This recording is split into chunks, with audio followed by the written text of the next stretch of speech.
Good afternoon, everyone, and thank you for being here with us tonight. My name is Ramona Gönzel, and I'm an associate professor of Romanian language here at UCL. And I'm also the academic coordinator for SSEES online language evening classes program. I'm the co-director and convener of the PROLang research group. Thank you, everyone, for being here tonight. Thank you, Esther and Jelena, for organizing this important event. I just want to say a few words about PROLang, which is a new interdisciplinary initiative, which stands for Policy Research Outreach in the field of language-based area studies, with particular focus on languages of Central, Eastern, Southeastern Europe and the Baltic region, that we cover through our degrees and evening classes. We offer a total of 18 languages from the region. PROLang aims are to provide a forum for colleagues from the UK and partner universities and beyond to collaborate on interdisciplinary research topics with languages at the core, to interact with policymakers, practitioners, and the public in order to aid and inform wider debate in language-based area studies and cultural, economical, political, and sociological research, to ensure that languages remain in focus in the post-Brexit landscape, to pay special attention to decolonizing the curriculum for language courses by ensuring minorities of any kind are well represented, as well as to create balanced multiple centers of interest, to increase the esteem of SSEES as a global leader in language-based area studies. This is a crucial time for the whole world to reconnect and collaborate long-term through educational endeavors that impact our world. And this is what we're doing here tonight, through a transdisciplinary dialogue across many fields as part of the Decolonising Studies event. We'll have a Q&A session at the end, followed by drinks and nibbles, so please stay around. And I will now let Esther and Jelena to introduce themselves and our wonderful speakers and chair the event. Thank you. Thank you, Ramona, and repeated thank you all for coming today online or in person. I'm Esther Tarsoly, and I'm associate professor in Hungarian and applied linguistics here at SSEES. And next to me sits Diane Stoyanov, who is a PhD student in linguistics at UCL. Next to Diane sits one of our students, Charlie, who is going to be among our presenters. Jelena will introduce herself, and over from Jelena is Professor Ben Rampton from King's College, who is going to give our first keynote address, followed by Diane and Professor Andrew Nevins's keynote address. Professor Nevins is in Brazil at the moment, so he's going to join us online. And our last keynote speaker has just arrived, Onya, who is going to talk about ethnopoetics approach, and who is based at the Institute of Education. Jelena, over to you. Introduce yourself. My name is Jelena Ćalić, and I teach here at SSEES. I teach Serbo-Croatian and applied linguistics, and I teach with co-teach some linguistic courses here at SSEES together with Esther. And I also teach at the Scandinavian department at School of European Languages and Cultures, which is also part of UCL. I teach Swedish language over there. And probably before we get started, just a little bit of housekeeping. So we are going to start with the keynote addresses. Our three keynote addresses, as you may have realized from the introductions, come from very different angles to the topic of decolonizing the language curriculum, language studies, and linguistic citizenship. We have people here who work from an applied linguistics approach, a critical sociolinguistic approach, or what would have been called structuralist linguistic approach. So linguistics is that kind of discipline that is regarded in many different ways. Some claim it's a social science, others regard it as a natural science. Some focus more on language structure and language type and typology, others focus more on speakers. Even within sociolinguistics, there are two major trends, let's say there are many more, but one that focuses more on the countability of language variation, and another one that focuses more on what happens when people speak, basically. So what we try to do today is to have a first seminar in which we bring together views and contributions from all these directions. And then we asked some of our wonderful colleagues from SSEES, such as William Blacker over there and Mikhail Muravsky over there, and also Peter Zusi somewhere in the ether, to comment on what we propose as an approach to decolonizing language studies. And with that, a little overview. So the way we worked, Jelena and I gathered ideas from colleagues, but also from our own research. And we put together a position paper whose title is Decolonizing Language Studies. In the process, we were supported by Professor Ben Rampton. And instead of just addressing the complications or the kind of theory that arise from decolonizing language studies, we decided also to come up with some potential solutions that we at SSEES are best positioned to bring to fruition. So, first of all, in our definition, the decolonizing agenda involves the inclusion of multiple voices in the production and transmission of knowledge. But how does this play out in the language classroom? Language teaching, when we teach foreign languages, or what are usually qualified as foreign, is necessarily a normative pursuit, because, you know, there is a particular way in which you form the accusative of feminine plural nouns in Russian. There is a particular way in which you mark the direct object on the Hungarian verb, and you need to tell such information to students. So what to do with mistakes, right? If I call something a mistake, then I'm already imposing a normative agenda on what I see in front of me as a translator, interpreter, or language teacher.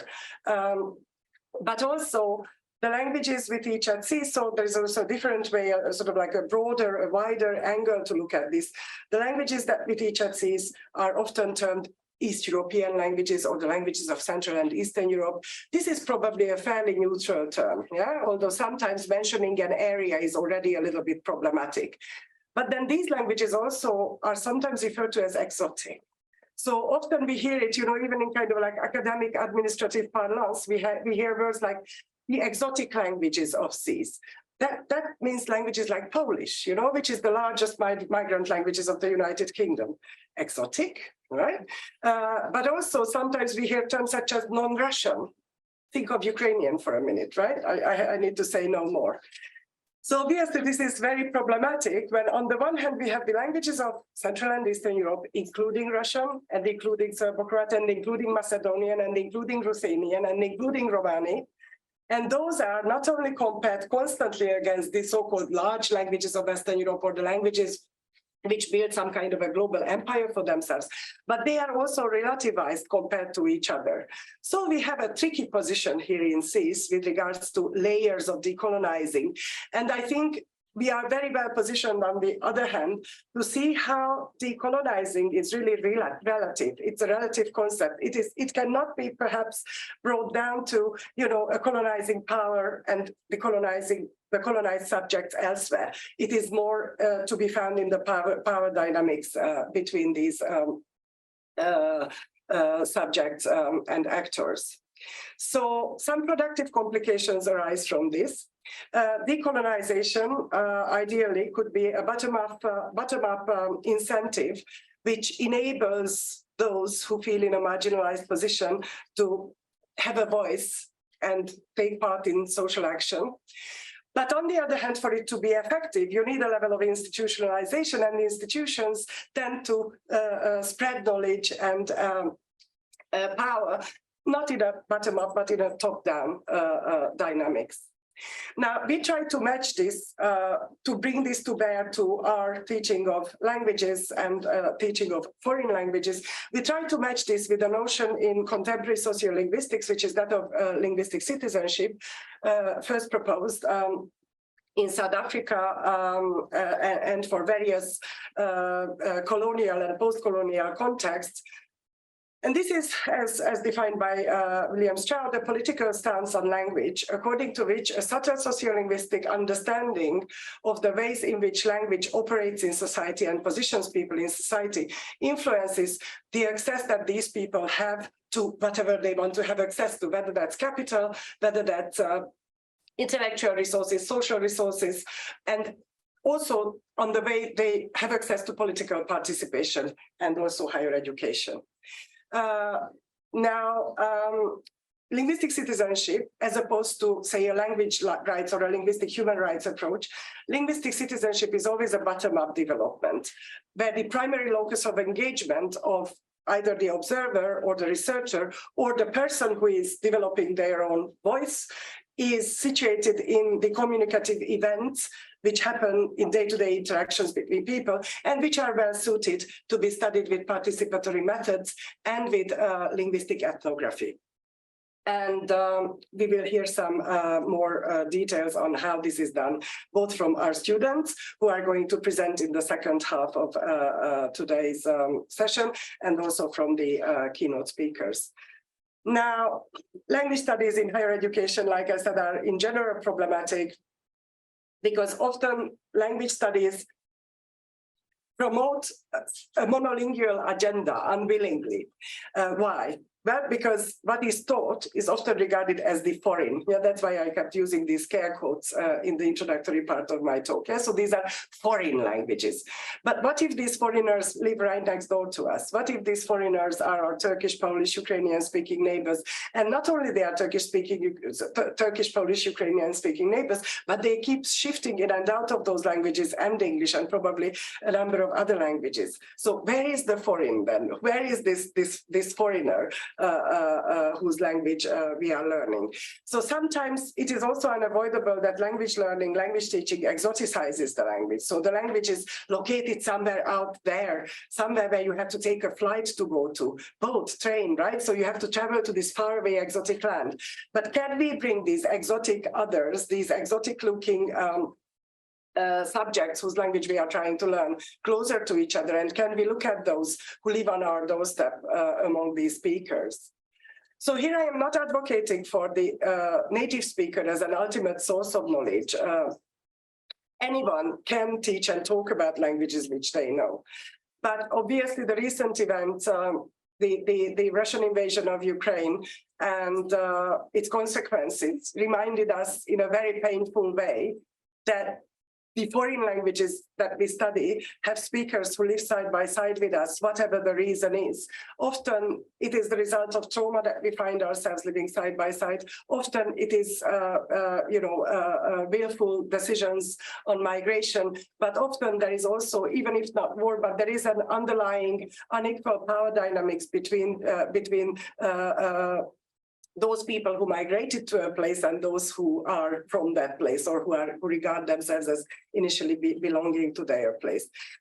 So what we are trying to see today, can we somehow remove the foreign qualifier from foreign language studies? Because foreign language studies, if that's how we regard them, it naturally exoticizes and it naturally and automatically colonizes either the subjects whose languages we are learning, or the whole sort of setup becomes a pursuit of privilege, which does not necessarily contribute to raising awareness of how language works in society. In other words, it does not necessarily contribute to our understanding of linguistic citizenship. So how can we remove this foreign qualifier, yet not to throw out the baby with the bathwater and keep learning languages? And a key point is here raising awareness and raising critical awareness of the ways in which language works. So one approach through which that can be done is by advocating for a translanguaging perspective and an ethnographic perspective in language learning, and you will hear more about that. But I will hand it over to Jelena probably to show some existing experience here in the school on this. Yes, so what Esther was what she just talked about is actually something that we wrote in the position paper that's been, as we said, distributed to the keynotes and also discussants. And in this paper, we propose a program, a program which we would first implement for our language courses here at SSEES, with the potential of extending them to other languages and educational contexts. And the program supplements language studies with basic training in methods of linguistic ethnography and encourages the learners to act as ethnographers of the linguistic communities whose language they study in multicultural urban contexts. So these ethnographic methods and approaches we have already tested in with a relatively large cohort of students, which took part in UCL Global Citizenship summer schools, which took place every summer between 2013 and 2019. We started running them under the name Danube on Thames, and we changed the name in 2018, I think, to Challenging Europe. So that's the kind of post Brexit vote. The school was run by Esther Tasho, Izora Kostadinova, and myself, and we offered 8 languages in the last round of summer school, so 2018 and 19. So the so-called less widely taught or endangered or minority languages. Students were able to having some like introductory classes, lessons in the languages alongside lectures about the communities and the regions. We offered courses on Sami, which provided an outlook on Scandinavia, Serbo-Croatian, Bulgarian, and Balkan Romance, on the Balkans, Hungarian, Slovak, Yiddish, and Romani on Central Europe, and Welsh, which provided an outlook on the UK. So the methods that we tested in teaching about global citizenship on summer schools, we basically combined classroom-based language study with training in ethnographic methods, filming, and photography making, followed by students' fieldwork in linguistic communities in London, whose language they learned on the summer school. At the heart of our pedagogical thinking and approach was creative inquiry. So students were encouraged to produce documentary films and portrait photography, along with some reflexive texts. And these students' contributions were exhibited at UCL, South Cloisters. We also had exhibitions at Waterstones here in Gower Street. And the students were also encouraged to produce collages. They worked with a Roma artist, and they produced collages based on Romani verbal art, folk tales, and literature, which they read and interpreted together. You can still see some of the collages now in a slightly collapsed form, but if you walk around the corridors of SSEES, some of the collages were based on this work that the students carried out in collaboration with a Roma artist from Central Europe. And now we would like to show you as an example one of the outputs. This is just to give you a taste of what is it that we mean in practice when we mean student ethnographies and what can be achieved. So here the students learned the language only for 2 weeks. So, you know, their Serbo-Croatian wasn't great, but our students, obviously, who are degree students here, they can carry out similar projects entirely in the language that they are learning. So enjoy the film.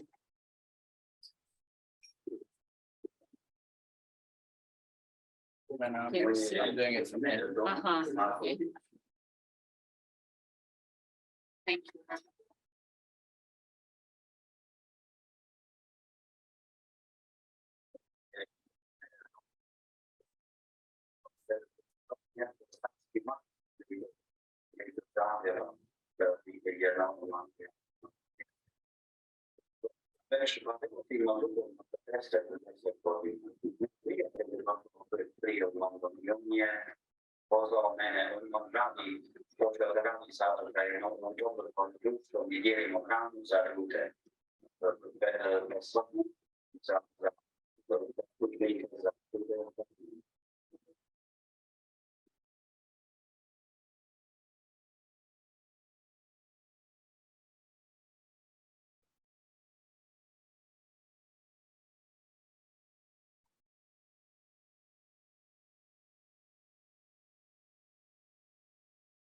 Feeding 1,000 people every day, and students from all around the world. You can see from China, from from Thailand, from America, from everywhere. This is a whole food for all. I Krishna like the family cooking food in this farm. It's maybe 1 hour from London. Then we put this food in the van and then we drive it to London. In London, we came maybe around 10:30 a day. We have one rickshaw. And then we put food on that rickshaw because in central London, they congestion charge. Oh, yeah. And then we don't need this rickshaw, you don't need to pay congestion charges. There also war happened in my country also. And then, but it was difficult. I see the people, like people killing each other, but it's not how to say.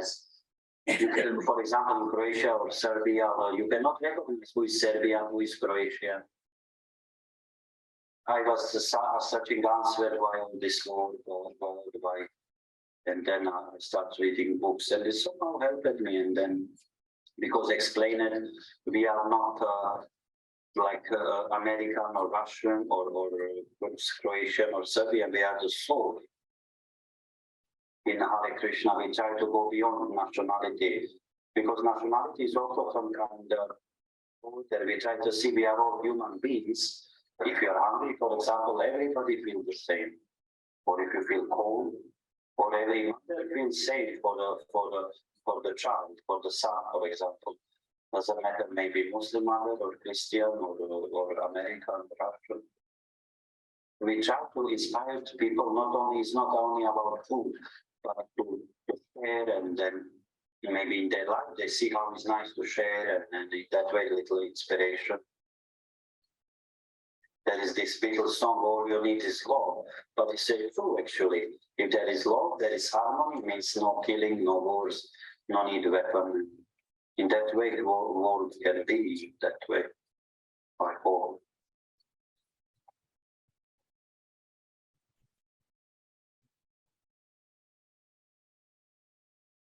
So this was just a little sample, although I think quite a moving and a very relevant sample of what students could do on a 2-week summer school.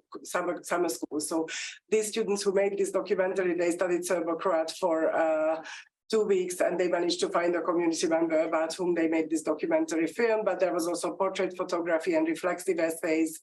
And I hope that from our students' presentations later, you will be convinced that those who invest more, of course, and they study these languages on full academic courses, they can build an entire year's project around something like this. Ethnography is just one example. It can be similar projects that are based on translation, that are based on close reading, or even creative writing. The point is, in these projects, I think that it increases the students' agency, and it allows them to communicate with people who speak the language that they are studying in London. We think that there are disciplinary gains that would come with such a rethinking of our language degrees. So obviously, some ethnographic training and some introductory knowledge of linguistics and sociolinguistics would be needed for students to make the most of this experience. But then those theoretical insights can be also employed when they study discourse for whatever kind of subject, whether that be politics, history, or literature for that matter. Also, an ethnographic approach can be undertaken not just in the form of documentary filmmaking and ethnographic interviews. Students could be describing linguistic landscapes in London and seeing how the built environment maybe resonates with the linguistic elements of a landscape, and where the overlaps lie in there.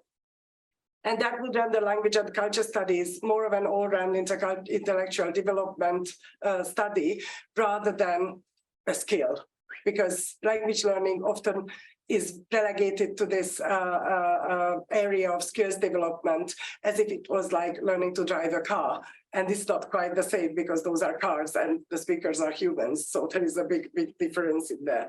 So what would be the most beneficial in this is that it would increase our students' agency and input, but also the collaborators' agency. So I don't know, in the long term, we can envision involving these people in designing our curriculum, you know, who knows where it could go. But we are just advocating that it's an approach to language learning and language degrees that would be well worth testing. Not just the project-based approach, but also doing field work on campus, beyond the UCI campus. Yeah. So some of the research outputs and further developments, aims and goals. We would very much like to continue with putting the creative inquiry in the center of our students' activities and integrate these methods with those developed around ethnography. So we are planning to have annual display of students' work. Reflexive essays, multiple genres, creative outputs, photographs, films, etc. And we would want to use the Language Trails website, which is a SSEES-sponsored interface. There is a little logo there on the slide to place these outputs produced by students. But also we would like to display these in various exhibition spaces across UCL campus. Also, we would like to continue the dialogue with community members about how they would like to see themselves represented as subjects of study. So the purpose would be to investigate if their involvement with students had an impact on these individuals and communities. Also, while encouraging students to produce these digital outputs, based on their work, we also propose to engage with the ways in which communities use digital tools to represent themselves and their voice in public. So basically engage in the study of digital publics and their politics. And last but not least, we would like to publish a collection of research papers concerning the sociolinguistics of the region, and also on our position on decolonizing language studies. And we would like to use the working papers in urban language and literacies platform for the publication of these. The position paper that we circulated around, we will rework it and potentially publish it on this platform. And your contribution to that would be welcome. So it would be great to turn sort of like our position paper and your commentaries into like a big piece maybe, and see, you know, if it's published in working papers, whether it attracts further attention to our initiative. And this is our last slide, just on some of the practical outcomes that already do exist and that might exist in the future. So if we kind of kept collating these ethnographies produced by our students, we would end up with a collection of student ethnographies of the communities they study in London, but also with a reflexive understanding of student researchers' home language backgrounds. So often these exercises help the researchers themselves to reflect on the language background that they come from. And that would be again in terms of reflexive and theoretical understanding of language and power. And there are already examples of existing good practices. So our colleague Ramona and Jordanka Verkova, whom I don't see right here, have done a project, Proficiency in East European Languages, or PEAL, which was based on engagement with heritage speakers in primary and secondary education. Speak of decolonizing, one of the long-standing issues is that you could never take A-levels or GCSE exams in either of the languages of Eastern Europe, save for Russian. Others may be Polish, others may be existed for brief periods of time, but obviously this represented some kind of a, you know, an imbalance with those languages that could be taken. I mean, yes, there is, you know, questions of fairness arise, whether it's okay to take institutionalized exams in one's home language, but that's a whole exciting issue and area up for discussion. And finally, what we would be very much like to get involved with is teacher or sort of develop perhaps this teacher training is for students on language PGCE programs and sort of feed in our sociolinguistic or ethnographic insights into these programs of teacher training. We have done talks in the UCL Academy and other secondary school settings to encourage students to do similar ethnographic projects on their home language communities. And often my experience certainly was that the teachers were almost more excited than the learners, because finally they got a tool to think about language in a way which increases their awareness of not just language, but also voice. And yes, we hope that this can be also in the long term established as part of our project. I'm very conscious of the time. We are running terribly behind schedule, which is our own fault. So I'm going to quickly hand it over to Professor Ben Rampton, who will be asked to talk about linguistic citizenship and decoloniality to position or support our ideas a bit more with theoretical insights.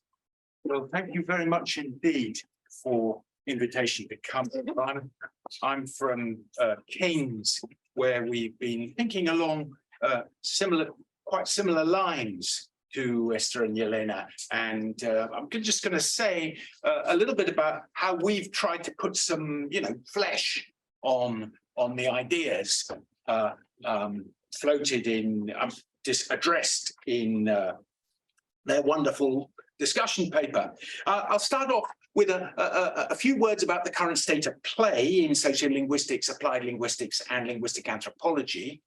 Then I'll move briefly to the notion of linguistic citizenship, a concept from South Africa that obviously speaks to the decolonization agenda, but also creates very interesting possibilities for the higher education curriculum.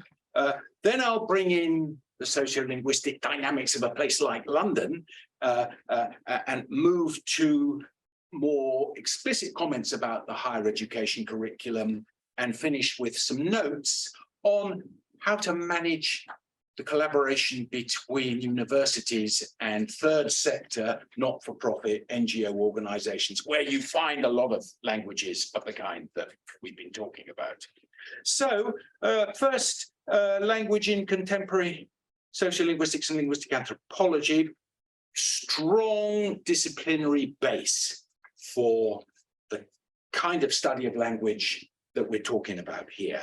Linguistic anthropology and sociolinguistics originated in the US with people like Sapir, Himes, Leboeuf, studying indigenous languages and non-standard vernaculars. This started in the early 20th century, but they broadened out, these areas of studies broadened out a lot in the early and mid 20th century. Since then, they use micro, meso, macro lenses to look at a wide range of communicative forms and media, and to sharpen the account that they give of political, social, and the cultural side of things. There's also a lot of interaction in these forms of linguistics with other disciplines. And other disciplines often find that the empirical illumination that sociolinguistics can bring to the idea of social practice, they often find that quite, really actually rather interesting. So, for example, over a period in my own work, I've drawn on British cultural studies, sociology of education, most recently, critical international relations. For people working with language and culture, maybe one of the most consequential findings concerns the notion of language, of a language itself. There's now very widespread agreement that it's misleading to think of distinct languages as natural objects. Instead, named languages like English, German, Bengali are cultural reifications abstracted from how people actually talk. And they take shape in the kind of history and politics of nation states. I mean, of course, there's absolutely no doubting the emotional power and persuasiveness of an idea, English, German, Bengali, but that's exactly what you'd expect with ideology. Empirically, named languages are really rather shallow and restrictive constructs when it comes to understanding how people really engage with one another. When people talk, they use all sorts of visual and bodily signs, and they're guided by the particularities of the genre and activity, their background knowledge, their attitudes and expectations of each other. And even if you only focus on the linguistic ingredients, you soon see that the forms that people use are actually associated with a host of different groups and situations that range from the very local to the transnational. And you really can't capture these linguistic forms with a notion like English or French. But if that's a central message in sociocultural studies of language, how do you apply it in education, where named languages are the bread and butter of the language curriculum? And it's at this point, I think, that we can turn to the South African concept of linguistic citizenship, and I'll use PowerPoint as well here. Can we move that little funny thing so people can see what the thing's supposed to say? That's lovely. Thank you very much. Well, the notion of linguistic citizenship that I'm referring to starts off with a critique of state-centered definitions of language rights. It argues that these definitions tend to be based on arbitrary and essentialist views of group membership and language. They marginalize people who don't fit the conventional boxes, and they're based in top-down and managerial politics. Sociolinguists certainly don't say that state-centered definitions of language are insignificant. They're very important if you're seeking citizenship or asylum. But the state-centered perspective doesn't fit the complicated realities of vernacular multilingualism with all its mixing, its gaps and overlaps, and it doesn't dovetail with contemporary research. Instead, the version of linguistic citizenship theorized by Stroud and colleagues sees all sorts of linguistic practice, including practices that are mixed, low status and transgressive, sees them as potentially relevant to social and economic well-being, accepts that it's very hard to predict any of this if you're watching from the center, puts democratic participation first, and emphasizes cultural and political voice rather than just language, and it stresses the importance of grassroots activity on the ground, often on the margins of state control. And there's also an important place in all this for a reflexive understanding of sociolinguistic processes. Well, okay, if that might make sense in a place like South Africa, but what about a country like England? Well, first of all, there is obviously a great deal of vernacular multilingualism in England. It's reckoned that about 20% of English primary school children use a language other than English at home. And according to the latest national census, 40.6% of the 2021 London population was born overseas, and 57% of new babies had a non-UK born mother. Within this context, we've been finding that the idea of linguistic citizenship cuts a lot of ice with people in UK language education. We've been running a series of training sessions under the banner of sociolinguistics and language education with a couple of summer schools entitled Language Education and Linguistic Citizenship.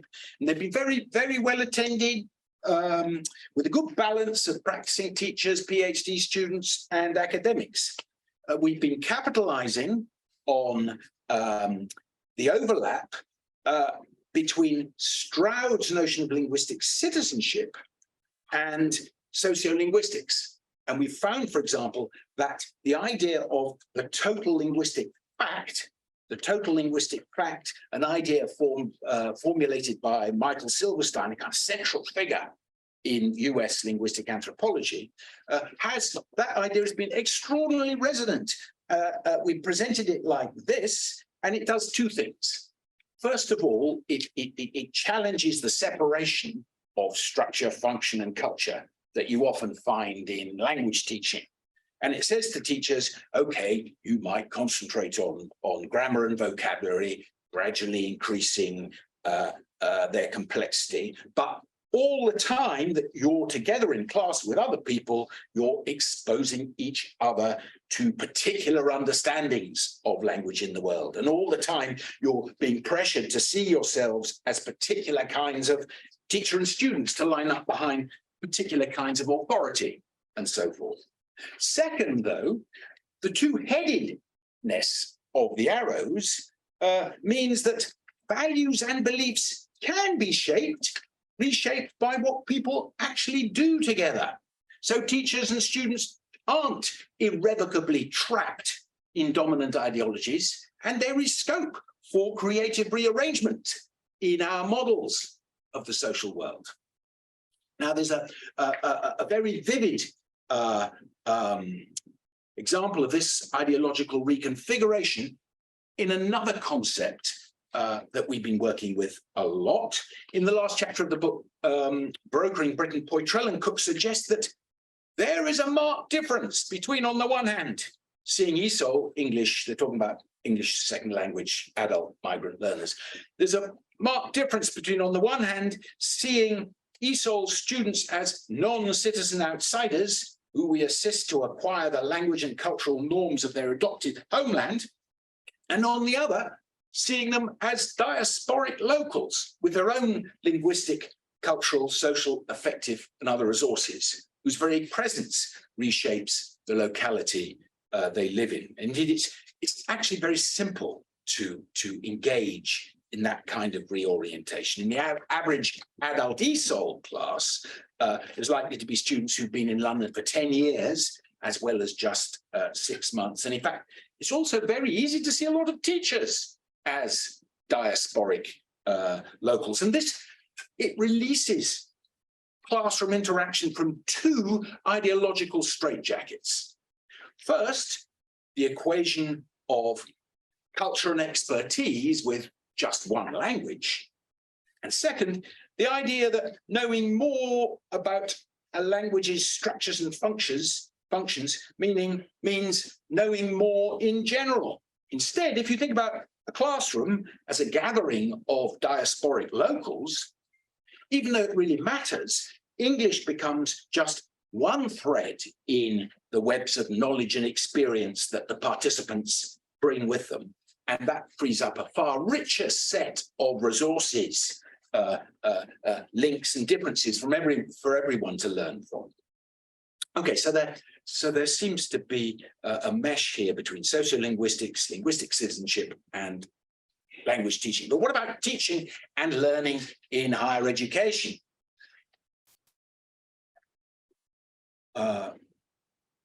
Thank you. Thank you very much.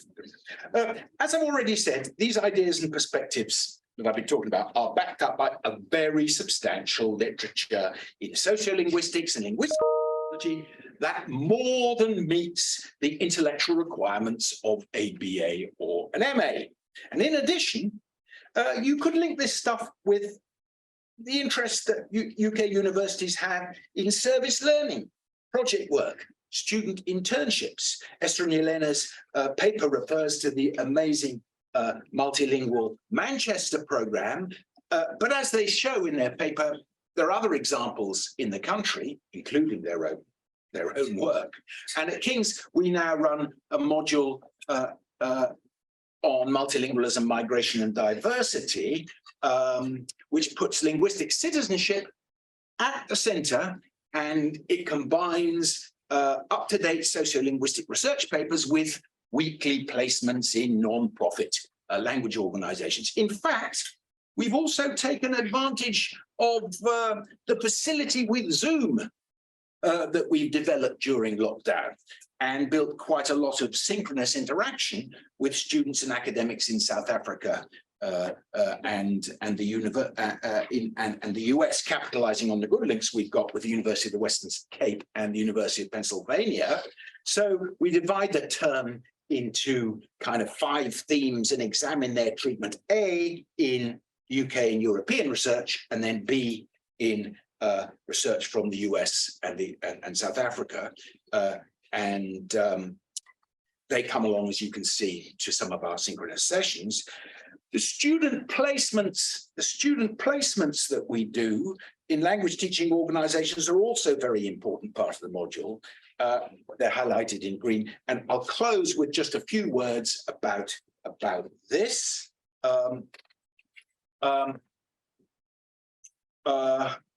That shouldn't be there.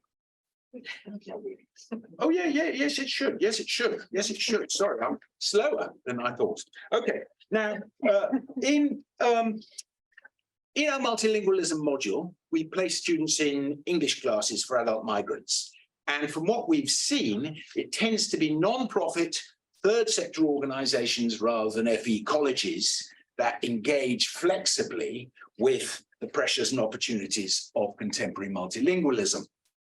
Indeed, beyond ESOL, there's a huge array of relatively small-scale local community organizations and initiatives dedicated to cultivating heritage language and multilingualism through the education and the arts. And this makes third sector organizations, yes, goodness, thank you.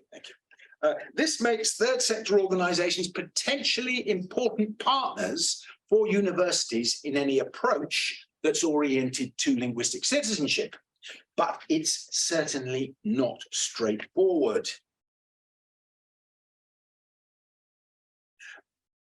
Collaboration with non-profit organizations isn't a core commitment for universities.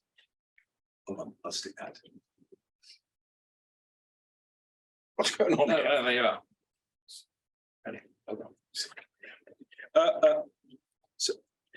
Collaboration with non-profit organizations isn't a core commitment for universities, and the same applies the other way round. And they operate with very different funding and organizational timescales. Work for non-profit organizations isn't well recognized in university promotion paths, and there's seldom any workload recognition. Academics working with third sector organizations usually do so unpaid in their own time, and this leads to an over-dependence on individuals, jeopardizing collaborations if people move on.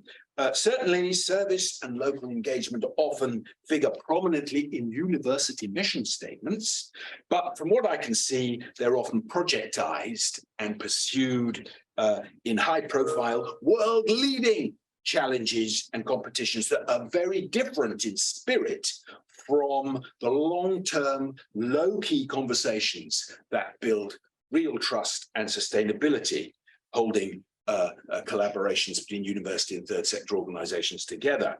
In fact, this adds another dimension to the linguistic citizenship program, drawing our own colleagues and managers towards a more open and more grounded approach to, would you like to, should we try? Thank you.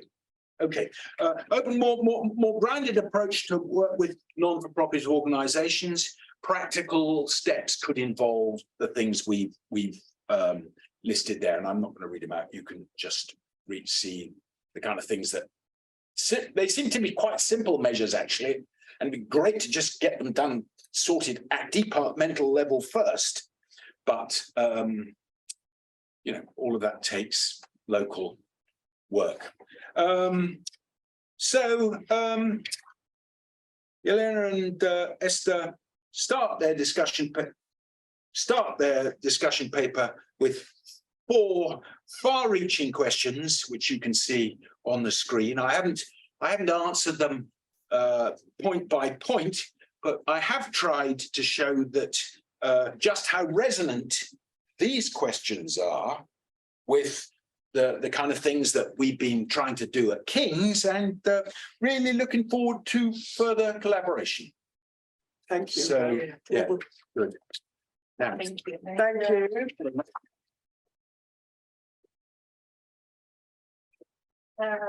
Does anyone have an urgent question or any of our discussants, any quick reflections, or shall we move on to the next speaker and leave the discussions for the end? I always give very, very long answers. All right, so in that case, I think interestingly I move on. So this is Diane Stoyanov and Andrew Nevins, and I don't know where Andrew is. He's somewhere. Yes, he's there. So they are from the UCL linguistics department, which has a different institutional name. They always have trouble recalling language and speech sciences. And they will present their work on emergent sign languages of Brazil, which will help us again to address the topics of what we call small and large, and how the center and the periphery are constantly moving and relative to one another. That's one of the takeaway lessons from there. And I'll hand it over to Diane. Okay, we're just going to see if we can select the. Yeah, we're just having a couple of technical difficulties because we've got a PDF, but not a PowerPoint, which has got the videos on, which I believe has been sent to you, Ramona. So I'm just going to, sorry, to Yelena and Esther. Oh, that's slightly more complicated. Yeah, I didn't receive it, but they because it's the same title. I thought that. Sorry. Yeah. It would be in my Are you email. okay with just open up your emails with it sharing? Okay. I can also share from my screen. I don't know. Yeah, we could do that. That would work. Yes, That would be great. Oh, okay. it's much easier. if I can do this. That's fine. Okay. Hello, Okay. Lisa. Has anyone got any jokes?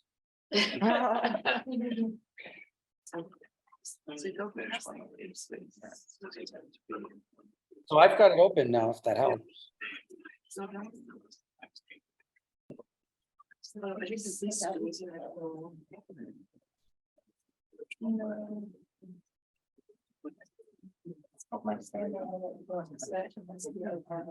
Yeah. Stoyanov. So I can share here from my screen. I've got it open. Um, And no, It's in the email. with Yeah, the- yeah. It should be in here. We've got, this is the That's it. three that we've got. Yeah. Okay, I guess we have to do it via Andrew. Okay, Could you help, Andrew? Yeah. yeah, You should be able to see my screen now, can you? got it. Okay. All right, I guess so. We'll try and do it this way. We'll see how it goes. All right.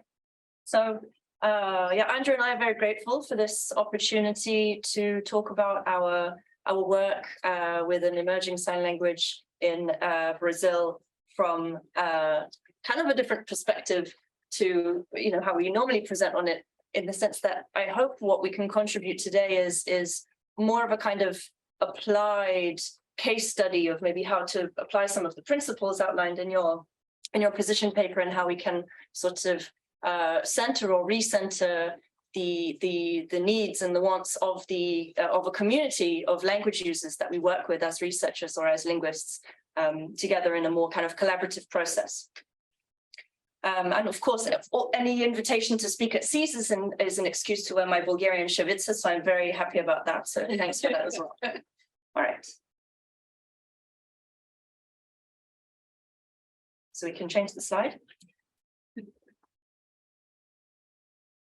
So I want to start off kind of broadly by positioning the field of sign language linguistics within kind of linguistics more generally, because sign language linguistics is a relatively young field relative to linguistics, with the first few papers emerging around the 1960s and picking up around the 1970s, mostly focusing on work with American Sign Language.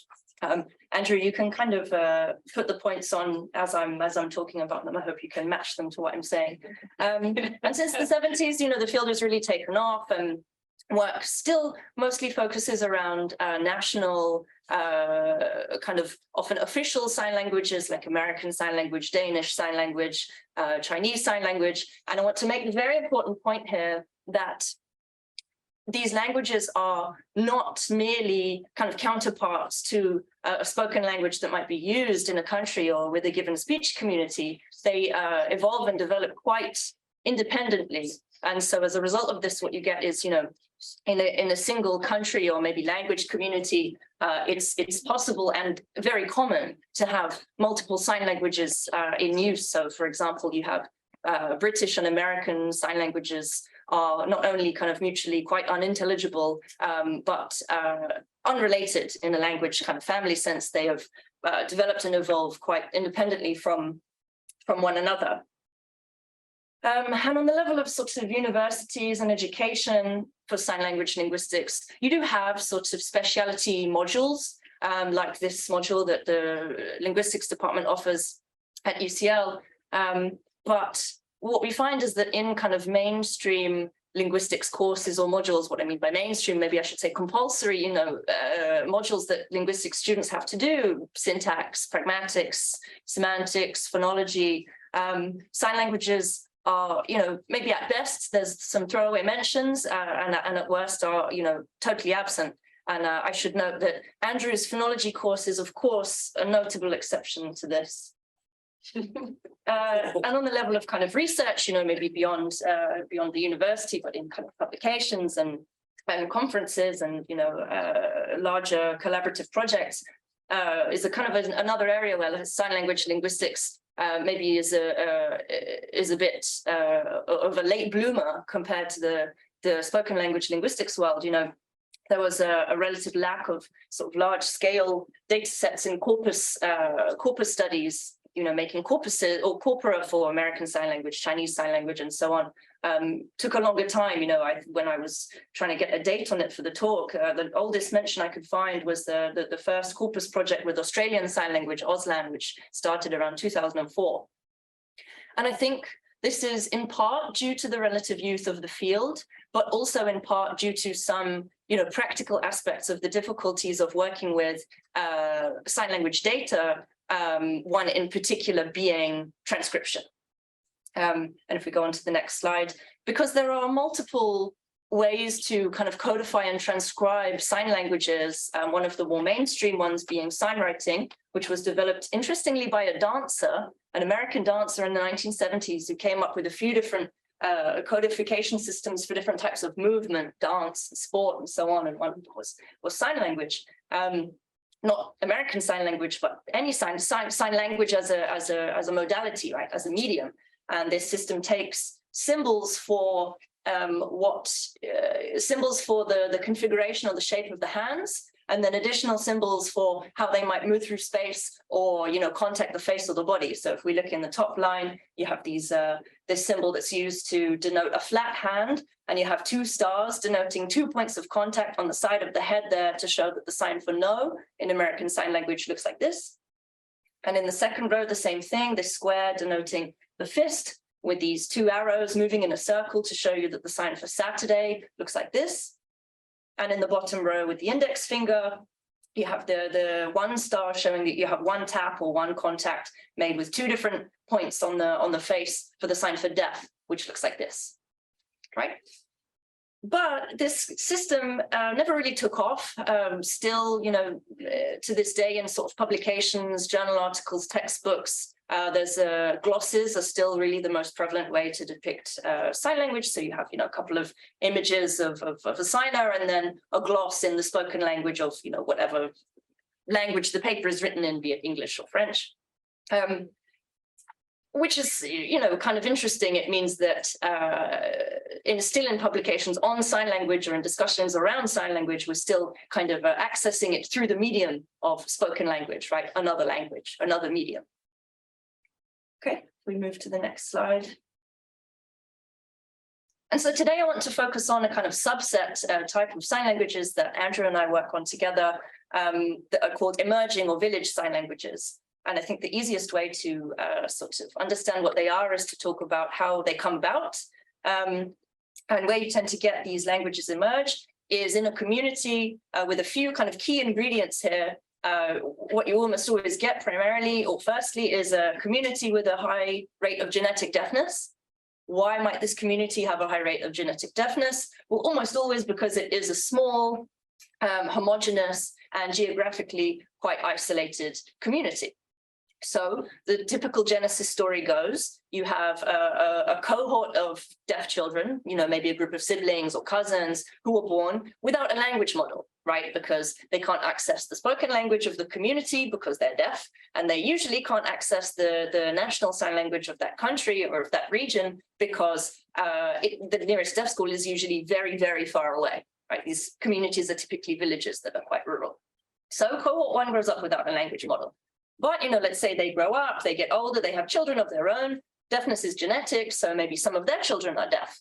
So then something interesting happens where the kind of, perhaps more gestural communication system that those siblings or cousins may have developed with each other then forms the language model of this second cohort, who then do grow up with a language model, right? And so on for however many generations this might continue. And the really interesting thing, linguistically speaking, is that what we see is that this, by virtue of this kind of iterative transmission, this communication system changes rapidly, right? We go from something maybe initially more gestural to something that looks very, very language-like on many levels of its structure very, very quickly, right? Within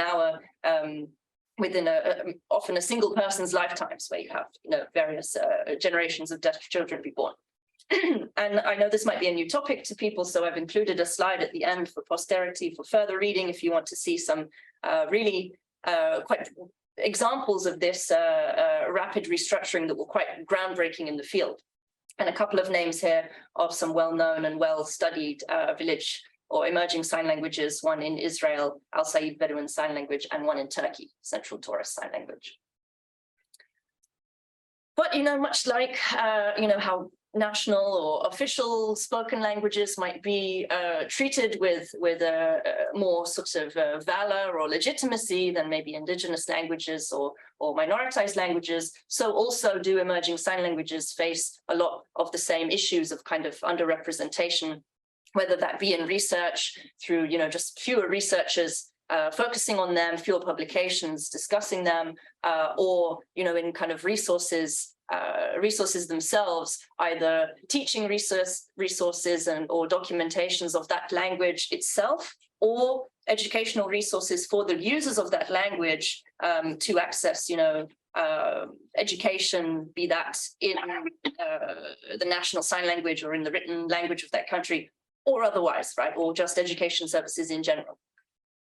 And these languages are often endangered, usually from the sort of encroaching dominance of the national sign language of that country. Once you build up a sort of X number of deaf children or teenagers or X number of generations who maybe one day make a link with the wider national deaf community and start going to the national deaf school outside of the village, then maybe this marks the beginning of the end for this the language that was incipient in that community.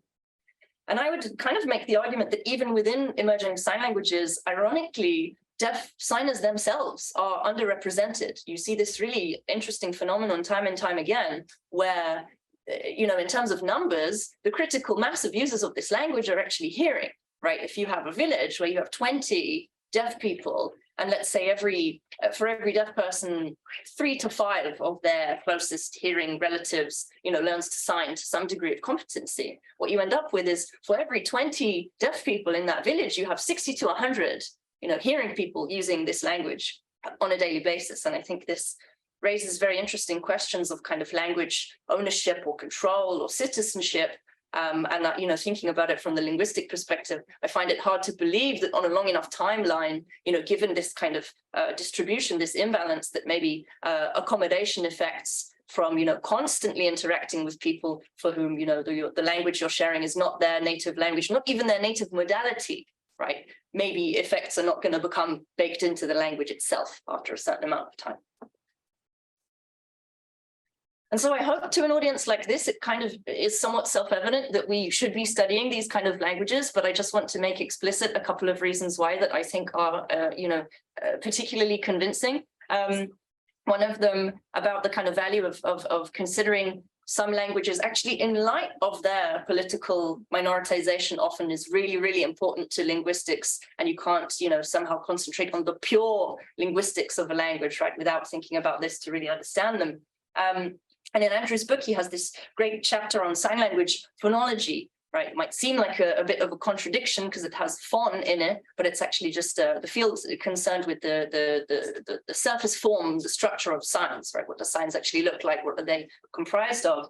And he describes how there is this natural progression from sort of linguistic pressures over time for signs that are made with the two hands, that are made around the face, that have some contact with the face, to become one-handed over time.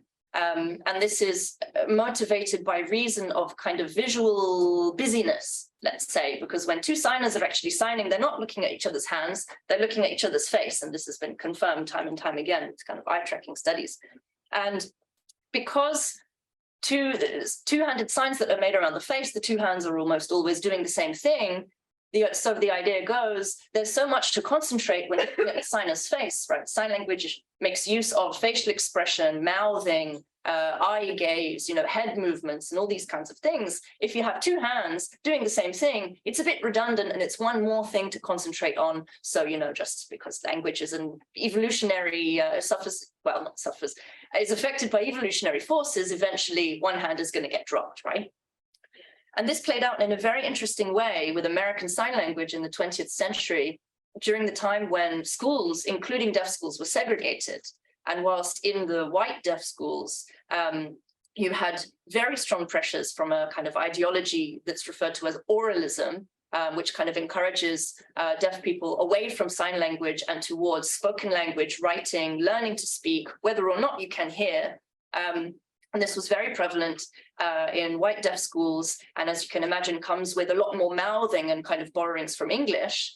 This was not so prevalent in Black deaf schools. And what you see is that lots of these two-handed forms became one-handed in white ASL signers, as they are, many of them are to this day, but in a lot of Black ASL signers, especially those that I believe who have heritage coming from the south of the USA, you see a lot of these two-handed forms kind of retained, fossilized in this form of ASL. I think this is a really nice kind of illustration of the fact that specifically taking these political aspects of a language and its history into account is not only useful, but kind of vital. Even it trickles all the way down to kind of phonetics and phonology, right? Which I think maybe is surprising the extent to which this happens. And then kind of more from my background in emerging sign languages, I think the sort of greatest gift that studying them can give us in terms of enrichment is the ability to really watch how aspects of linguistic structure sort of emerge and evolve. I mean, literally in real time, right? If you're involved at the right moment, you have this opportunity to watch kind of development, restructuring or conventionalization, whether it's word order or whether it's watching a system that in this first cohort was more gestural, over the next 2 or 3 cohorts really become having a level of phonological structure and contrast, or whether it's, looking at how a linguistic system that doesn't yet have, something like robust word order or something like case marking, a way to tell who is the subject and who is the object. How designers deal with ambiguity of showing, correct argument structure. Okay, we can move on. And before we introduce the language that Andrew and I work on together, I kind of want to underline the main question that I would want people to think about today, coming from my contribution to the event. And to do that, I want to return to this idea of corpus linguistics, right? Building a corpus, building this kind of big data set so that we can do big analysis, we can do big cross-linguistic projects to sketch, kind of linguistic typology. And there's an emphasis on this in linguistics research. But this undertaking of making a corpus is huge, right? It's a really labor and time intensive undertaking. It requires, a huge amount of planning, many trips to a community, hours and hours of filming, let alone the burden of actually processing this amount of raw data, keeping in mind the problems with sign language transcription that I said that there's not a standardized agreed upon method for even transcribing the data. If you remember this Australian Sign Language corpus that I mentioned, I think it was 5 years before they had any workable, results and data from the project. Not to their discredit, I think this just shows the teething problems with making a corpus like this. And so what I really want to ask today is whether this is the best use of our time and resources as linguists, as language scientists, as researchers, for these communities, for these language users, given that who does a corpus really benefit? Often us, right? What do we do with the corpus? We do analysis and we publish papers and we present them at conferences. And I kind of want to invite the question of how we might reframe our involvement and collaboration with these communities so that we center or maybe recenter some of their needs and desires. So Andrew and I, along with the team in Brazil, work on a language called Cena, which in Portuguese means scene, as in what people construct with their hands when they sign are kind of scenes. And this is an emerging sign language used by 34 deaf people in northeastern Brazil. You can see roughly where on the map, in a village in the state of Piauí. And this is a quite isolated community. I think that it was only in the last 10 or 15 years there was a road connecting the village to the nearby highway in the region. There's about 900 people in the cluster of villages. There is some contact with Libras, the national sign language of Brazil, through several different sort of education initiatives, which I would say were of varying success, depending on, whether either the teachers themselves or the resources were actually kind of deaf appropriate or appropriate for the kind of linguistic ecosystem that is in the village. And increasingly, in some part, in some of the younger signers through social media, though, I think, this also has its limits, this exposure has its limits. But what we really observe is that signers are predominantly monolingual, structurally, whilst they might know some Librish signs, structurally in terms of how they talk to each other, every day, they really exhibit quite a widespread preference for Cena, for their own language. And if you are interested in reading a bit more, finally, after quite an arduous process, we have a Wikipedia page where you can read a bit more about the village and the language. Okay. And I think it's always nice to see the language be used. I mean, see literally in this case, there's two women here having a conversation across the street, and behind them a few men gathered around this motorcycle are also having a chat. Sign language, of course, very useful for communication at a distance.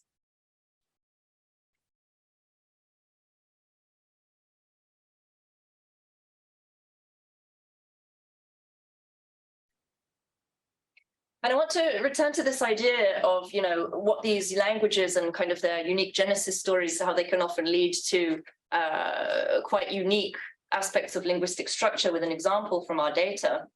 And I just told you that Cena has some contact with the national sign language of Brazil. And when we were collecting data for my PhD project, we weren't explicitly looking out for this, but something that we really noticed was that various signers would do this thing where they would, in describing something, they would give us, in a sentence that they would sign, they would give us two signs for the same thing in either language in a sequence, right? And this was widespread enough that we noticed it and we started to wonder, why might signers be doing this? So I have an example here where I'll just explain what you're going to see first before we play it. So this is a signer who is describing a video clip that he just saw where a woman gives something to a man, right? And what he actually signs is man, woman, give. So man, woman in Libras, woman in Cena, give. And let's see if we can play the clip. First it's, man, woman, give. I think we have a slower version if you play it again. Man, woman, give. Oh, here's the slow one. Man, woman, give. Right. Okay, so we went back and did an analysis on the data. And what we actually found seems like it's going on here, is that signers are using these, what we call reiterative code switches in quite a systematic way to mark agents or subjects, right? Who was the one who gave, right? The woman was. And this is really interesting because it's kind of only by virtue, or at least this is what I think, it's only by virtue of the fact that other systems to do this, to mark who is the subject and who is the object, these are still emerging and conventionalizing in SENA, but people need a way in the meantime. People need a way for functional communication. And this is one of the ways that this language has made use of the tools that it has at its disposal, which is that there are two codes in use in the community, right? And people are kind of using this in a systematic, recoverable way to do what they need to do with syntax. So I think this is a nice example of these contributions and how they enrich our understanding of the typology in human language. So over the years of our sort of elicitation of naturalistic data collection and the team's work with this community in Brazil, this kind of served to confirm what we already thought, which is there is indeed a large and robust native lexicon of SENA signs that are nothing to do with Libris. And so we took stock of these. We collated 245 examples that we have really nice, clear videos of, and worked towards making a dictionary. So what this entailed was taking these lexical items, transcribing them in sign writing, which is quite a more common practice in Brazil than it is here, and getting SENA signers to produce the signs, photographing that, getting Libris signers to produce the equivalent signs, photographing that, and for this to form the basis of a sign dictionary, right? And what I really like about this project is that not only just student involvement, but deaf student involvement was present at every level of the production process, from 3 deaf MA students functioning as research assistants kind of on the ground, helping us to collect the data, being the go-between between the deaf participants and the team, particularly in transcribing all of the signs into sign writing. At least 2 of them I know are incredibly adept at sign writing and did all of the work for us for the dictionary, and also are fast enough at it to take field notes kind of on the fly when we were there working with the community. Quite an amazing thing to see people kind of annotate using this system. They also served as, the photographers for the dictionary, camera operators, and, most valuably actually as linguists and sign language users themselves, right? So, it's really, there's no replacement for linguistically trained native sign language users in, what they notice, the connections they make. So this has really been an invaluable addition to the project. So this is what the dictionary actually looks like. I hope everybody can see if I move over here. So at the top, we have the SENA, the lexical item given in SENA, underneath in Libris in the photos. Then on the right, we have the transcription in sign writing. On the right of that, in the white part, we have the definitions given in Portuguese, and then underneath the Libris in English.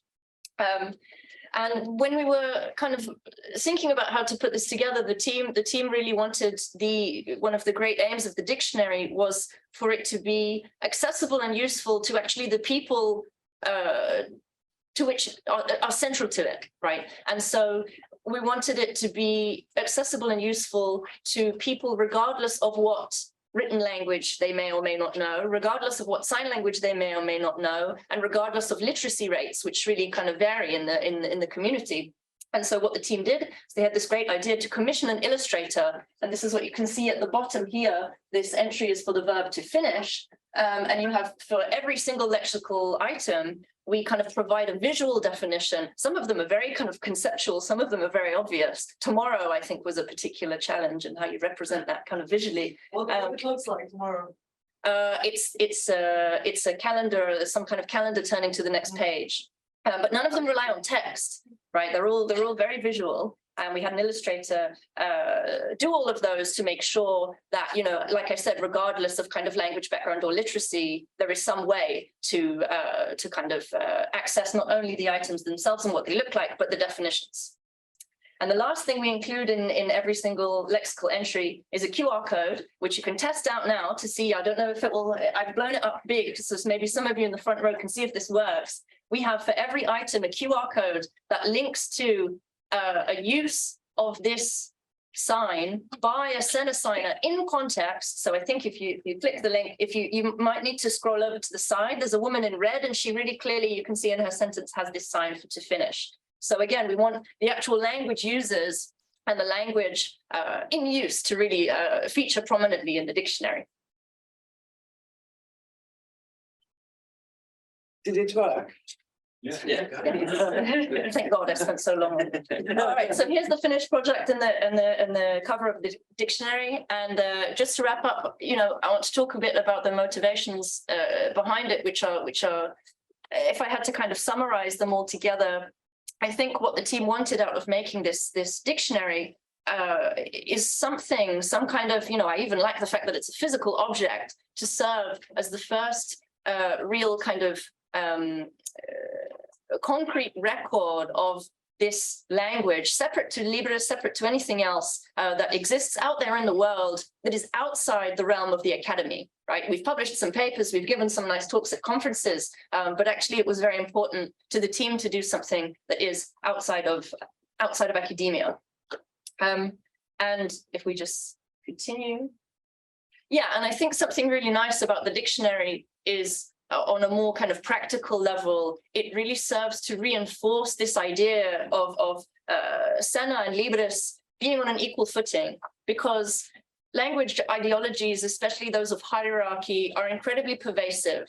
And, within so-called minority language communities, they are no exception, right? And we really want to have the dictionary serve as something to underline this idea, even with the layout of the pages where you have 50%, there's just 50% of the page, a Sena sign and 50% a Libre sign, reinforcing this idea that there are just two codes and two signs for the same thing. They are both equally effective, they're both equally depictive, they're both equally as legitimate, right? They achieve the same goal in the end. There are just two codes at use in this particular community. And I think what we hope this can do, again, on a practical level, is to maybe function as a teaching resource for Sena, the language in itself, as a record of kind of preservation and maybe continued teaching if people want to use it that way for their children, or for the deaf people themselves to learn or improve their Libras or their Portuguese, if that's what they want to use the dictionary for. But the whole idea behind this, and I like that this is in the title of the dictionary, the Dicionário Visual, visual dictionary, is again to kind of try and recenter, not lose sight of the fact that it's really the language users here. They are the jumping off point, in that this is what first catches our eye as researchers, right? So we see something in a community as anthropologists or as linguists, which is of interest to us, and we kind of do something that abstracts away from it. This is fine, we publish papers or we give talks at conferences, we make a dictionary, we write about it, we talk about it in this kind of abstracted way. But what I hope you can, what we try to really keep central to our work in that process and in our research is always coming back around to the language users themselves and whether they can interact with the output of what we do and whether it's useful to them, right, at the end of the day. And finally, if I have time, I would like to just finish with a very short anecdote of something that happened when we went out there in 2019. One of the researchers on the local team had the ingenious idea to put a projector in the back of her car before she left. So we get there, and one night we set up the projector on the back of somebody's house, and lots of the village comes down. I don't think Andrew or I are in this picture here. I think I was busy making popcorn.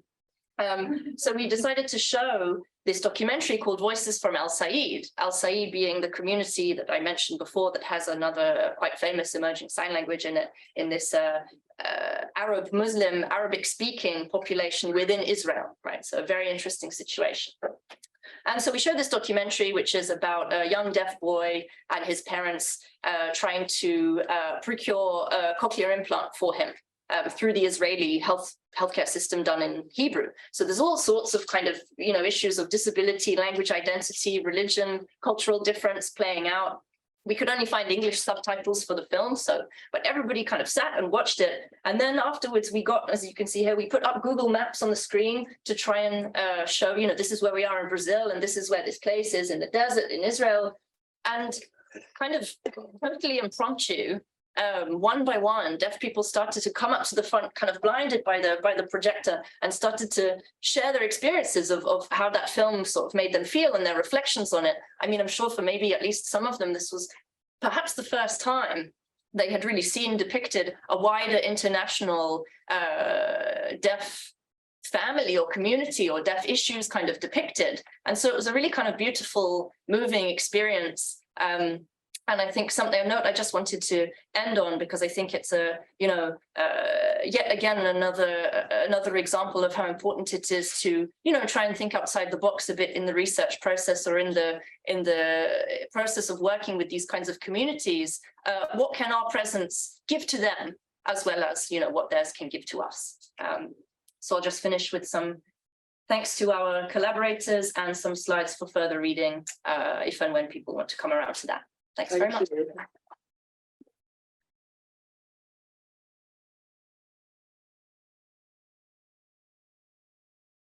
Thank you. And unless we have any quick questions or comments from the audience. Just to say, Diane and Andrew will have to leave a bit earlier. So I don't think you will be here for the Q&A session. So now might be your chance.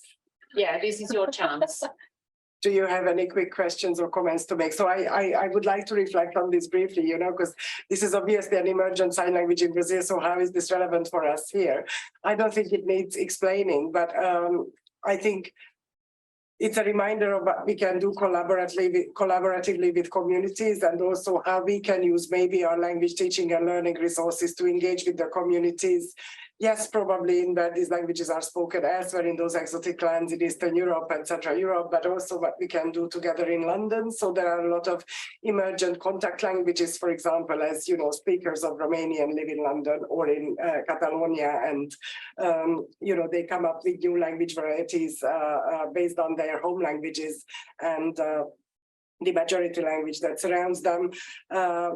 But also the kind of projects that involve students as well as community members, and that is given back to the community. It's something that maybe we can think about and expand on how we can adopt something similar here as a model for our language classes.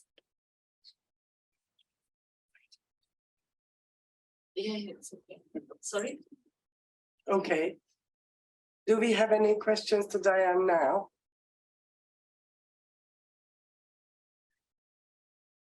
No. No? All right, thank you very much. And thank you, Andrew, as well. Thank you, Andrew, for coming from Brazil. And in that case, I'm going to introduce our last speaker before we move on to student comments and comments from within SSEES. Diane, whenever you have to go, just go, but it would be lovely if you would stay as long as you can, obviously. And our last speaker is Anya McAllister from the Institute of Education, who will show us more examples of how some of the ideas that Jelena and I and Ben introduced, how they can be put in practice while we work with communities and language.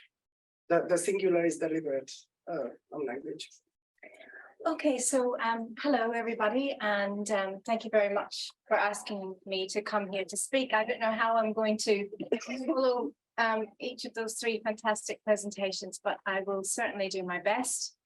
I'm here, as Esther said, from the IOE, from the Department of Culture, Communication and Media, and the International Centre for Intercultural Studies within that.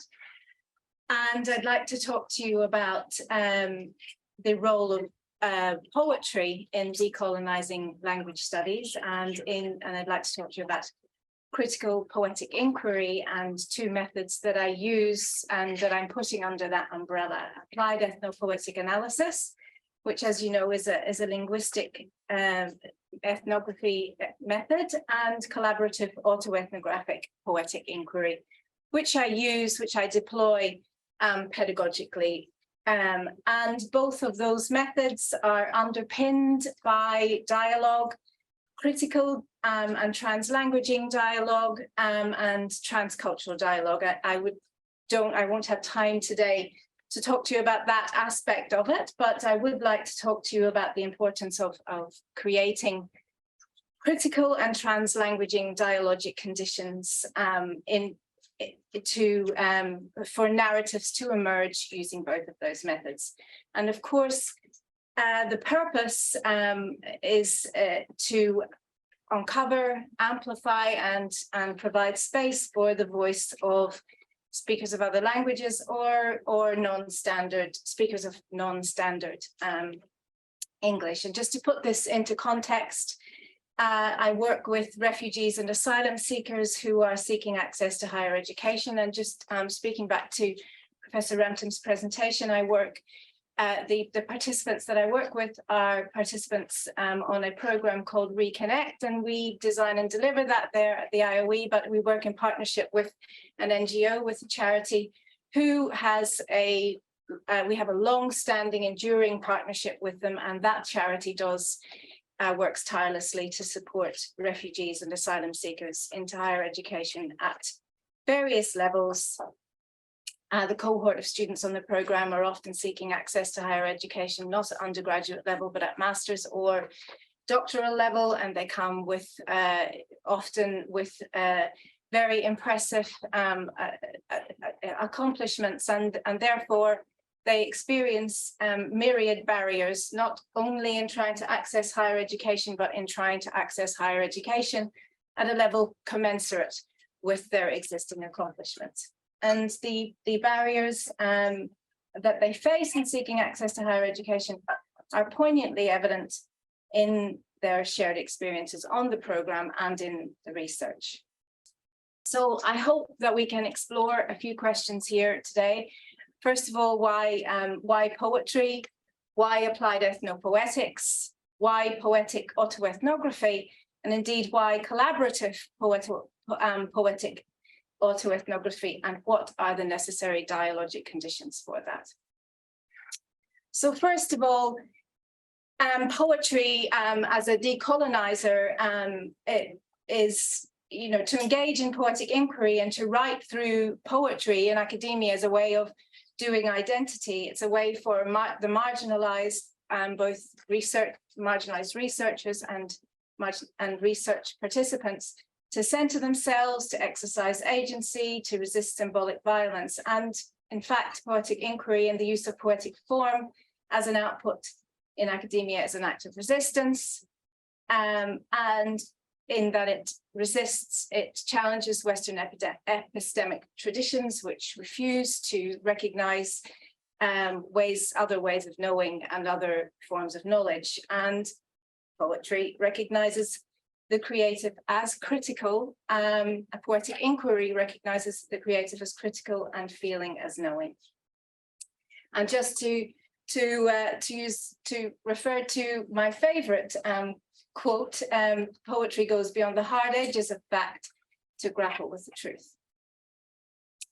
So what about applied ethnopoetics and voice? So originally used for the analysis of traditional folk narratives, Jan Blomhart proposed that there was room for taking it beyond the study of folkloric oral tradition and into spaces such as ours, where the tendency to freeze voice exists. And to quote Jan directly, unless you speak or write in a particular way, you won't be heard. So how does applied ethnopoetics do this?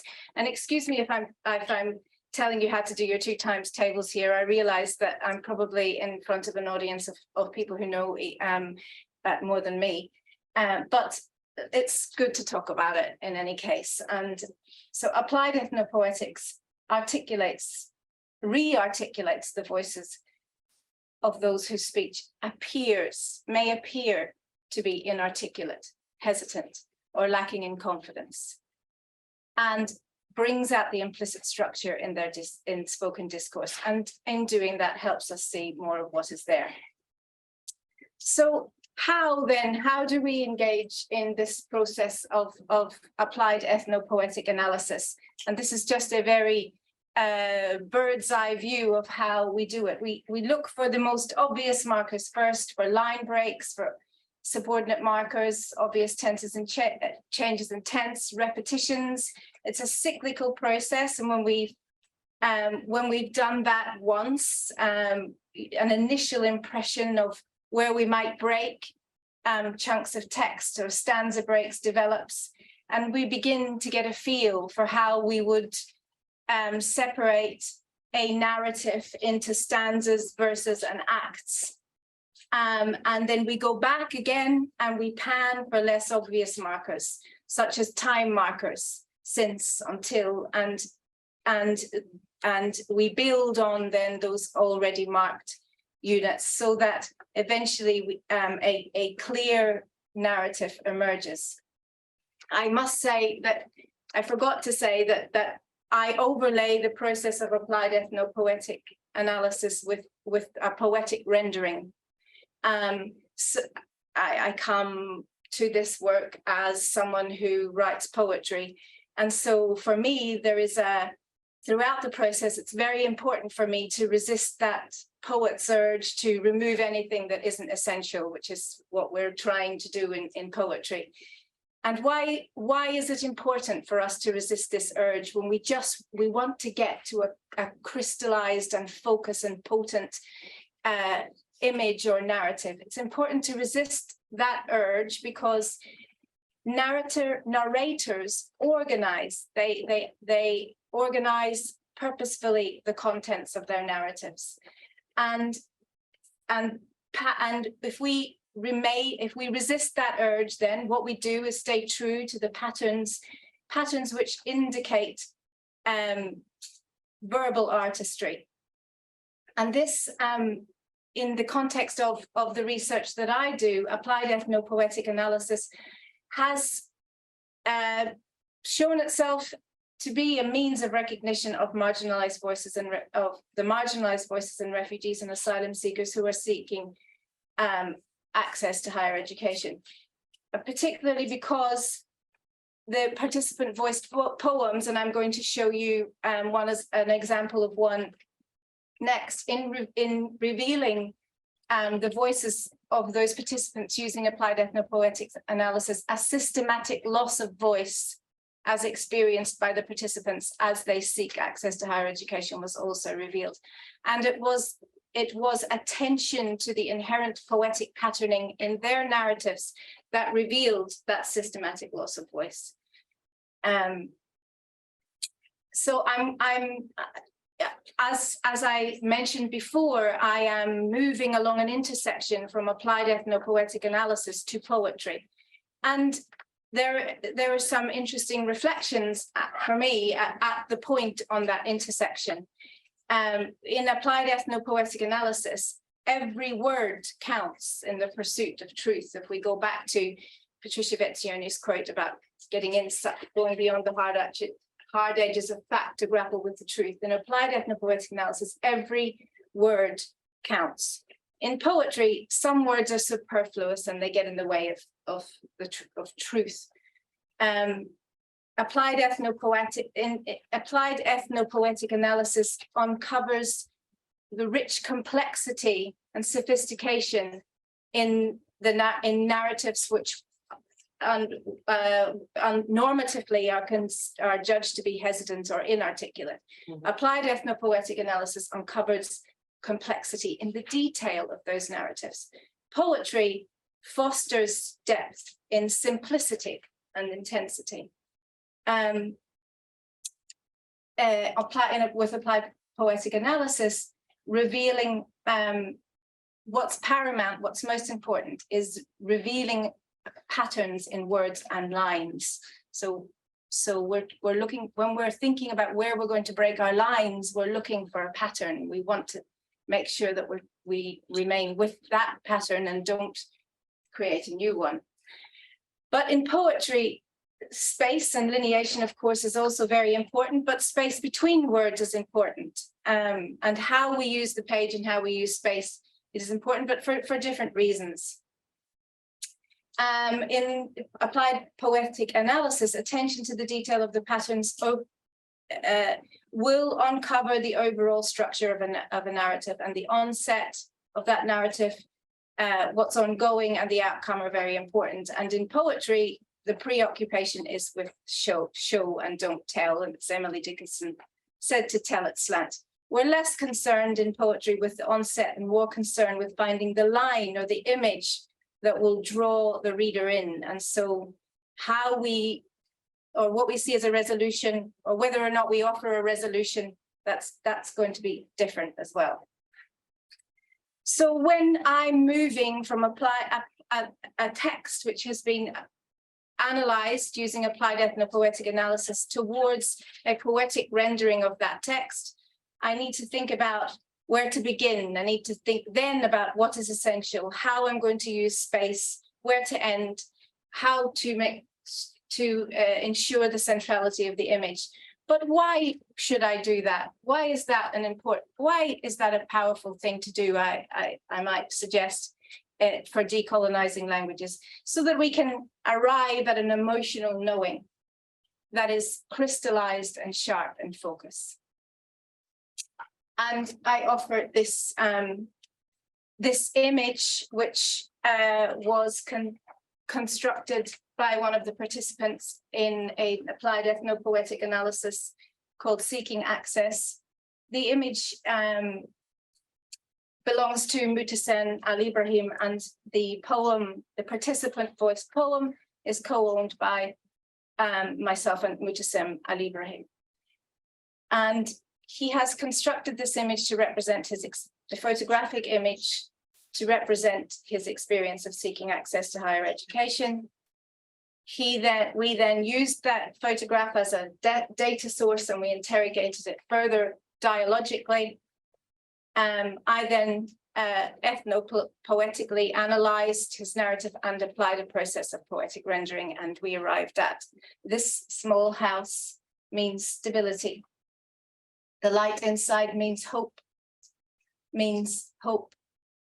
Also, higher education and the study further means hope for the future, safety for me and my family. Getting higher education is very difficult or impossible. This is the reality. These trees represent beautiful nature. Unfortunately, they are plastic and not natural. This is the reality. There are many universities here, but you cannot enter them because of their impossible conditions and the lack of the recognition of your previous studies. They also look like plastic trees. This notebook. And sometimes language is the reason. I have been here for about 1 year and 10 months. I searched a lot, but without any result. This notebook represents the result that I achieved on a paper that is still white. There are only my dreams on it. So that's what I wanted to say about applied ethnopoetic analysis. And then the other method that I use in the classroom, as I said, as a pedagogy, but also as a collaborative research method, is autoethnographic. So if we're thinking about decolonizing language studies, why autoethnography? And I want to refer to a quote from Kunze from 2022, wonderful article about basket weaving as a metaphor for weaving an academic home. As an Ethiopian scholar, my autoethnography is a sacred space. I enter here bowing my head to my ancestors' ways of knowing, the lens through which I experience the world. And like poetry, autoethnography is both a process and a product. And the aim of those who engage in it is to provide a scholarly space to the lived experience of the underrepresented, the oppressed, and the marginalized.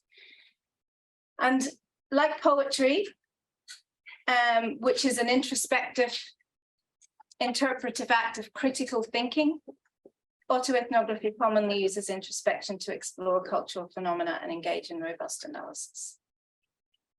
I'm just going to read a very short extract from a poem. I'm showing you an image that was constructed by one of the participants as part of a collaborative poetic autoethnography project in my classroom. and an extract from an autoethnographic poem. I escaped those monsters, and just bearing in mind that these poems are all about the experience of refugees and asylum seekers seeking access to higher education. So we've gone through a dialogic process, the construction of the images, then a dialogic process, then a collaborative analysis of those dialogues before they go, the participants go individually to reflect on their dialogic contribution and then write an autoethnographic poem. So you will hear another one, and I will make a point later which will speak back to this, the content of this. I escaped those monsters, thinking I will get a fresh start, but little did I know it was just the start. There are new monsters I didn't foresee, challenges around every corner hindering me. I want to work, but it's not allowed. I want to learn, but there are thorns on the ground. So then from hopefully, we've thought a bit about why poetry, why applied ethnopoetic analysis, why autoethnography, why collaborative poetic autoethnography? Because as we all know, if we're here thinking about decolonizing, collaborative stance is about reconceptualizing ownership, repositioning relationships, and transforming hierarchies. And if we go to Professor Alison Phipps and her use of the word co-conspirers, so that we can have a sense of participation in a collective endeavor, and not one in which we step out of a world of suffering and oppression, believing that we have answers and expertise. Collaboration, like poetic inquiry, as I said earlier, is an active resistance.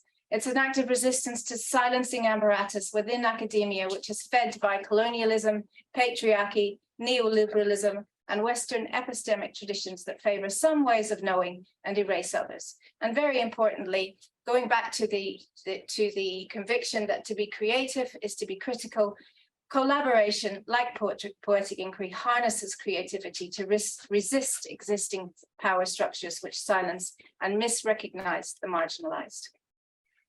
So now I get to the dialogic conditions which bring applied ethnopoetic analysis and collaborative autoethnography together, because it is the same dialogic conditions are necessary for both methods. Dialogic conditions which are underpinned by Ferrerian and translanguaging principles, Ferrerian primarily that dialogue is an act of creation, and that in this endeavor we are dialogically trying to raise consciousness. And I'll come to a pedagogy and a practice of vulnerability. I put the burden of that consciousness raising in my practice on myself. It is my consciousness that needs to be raised, and not the burden on those who are already marginalized and already excluded.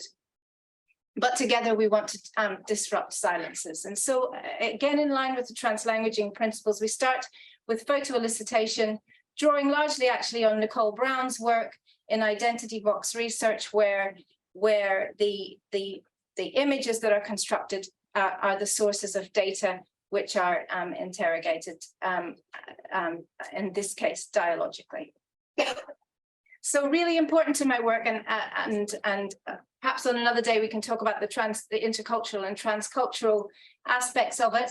But the dialogue is underpinned by translanguaging principles, in which the significance of the multilingual participants' full repertoires for meaning making are recognized, and that includes their linguistic and their cultural repertoires, but also the various other ways in which they make meaning and make sense in the world, so that we can create spaces of creativity and critical exchanges. Creativity is criticality, and spaces of extraordinary openness.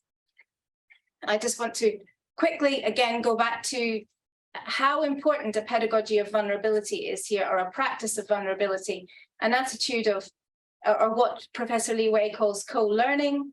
And if we're deploying this as a pedagogy so that we can overcome the teacher and learner dichotomy, and to create a more dynamic and participatory environment. But very, very important is an attitude of not knowing and of discovery, which recognizes knowing where it's not traditionally recognized.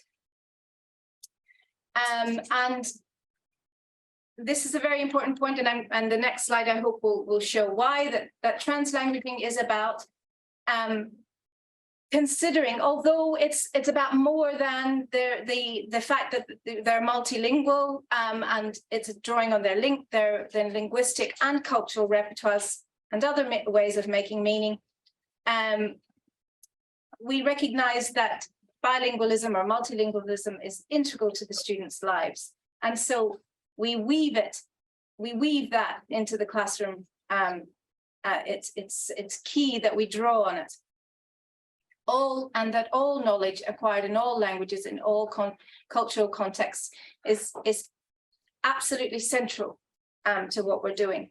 So I want to go back to the first questions that we asked about I asked you to think about with me, why collaborative autoethnographic poetic inquiry? And I think that the answers that we arrived at here collaboratively in my last iteration of this collaborative autoethnographic poetic inquiry with my Reconnect participants, I think these concepts answer that question much more profoundly.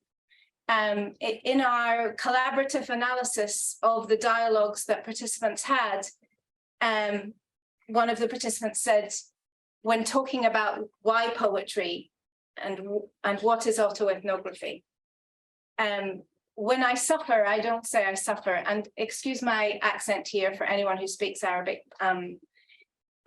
When I suffer, I don't say I suffer, I say it in Surah Balaria. And of course, I almost, jumped up in the air. What is Surah Balaria? And we had a big discussion until we arrived at a definition, or the participants arrived at a definition, to use the imagination to describe something that's real and normal, using words that are not usual in a fantasy-like way. So that is what emerged in the classroom. I did not want to change that. I wanted it to stay the way it emerged in the classroom. But we talked about why. Well, why? What's the point in that? Why not just say it? It doesn't sound very scientific. And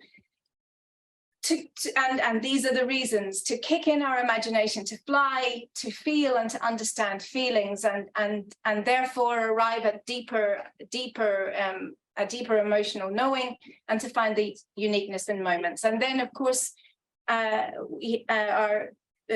another participant who is Ukrainian said, "Oh, this is a chudnanya," and that's what autoethnography is about. It's about accepting as a miracle something that you're feeling, maybe something you've known all. Just the idea that by paying close attention, you maybe see something that you see every day in your life in a new and different way.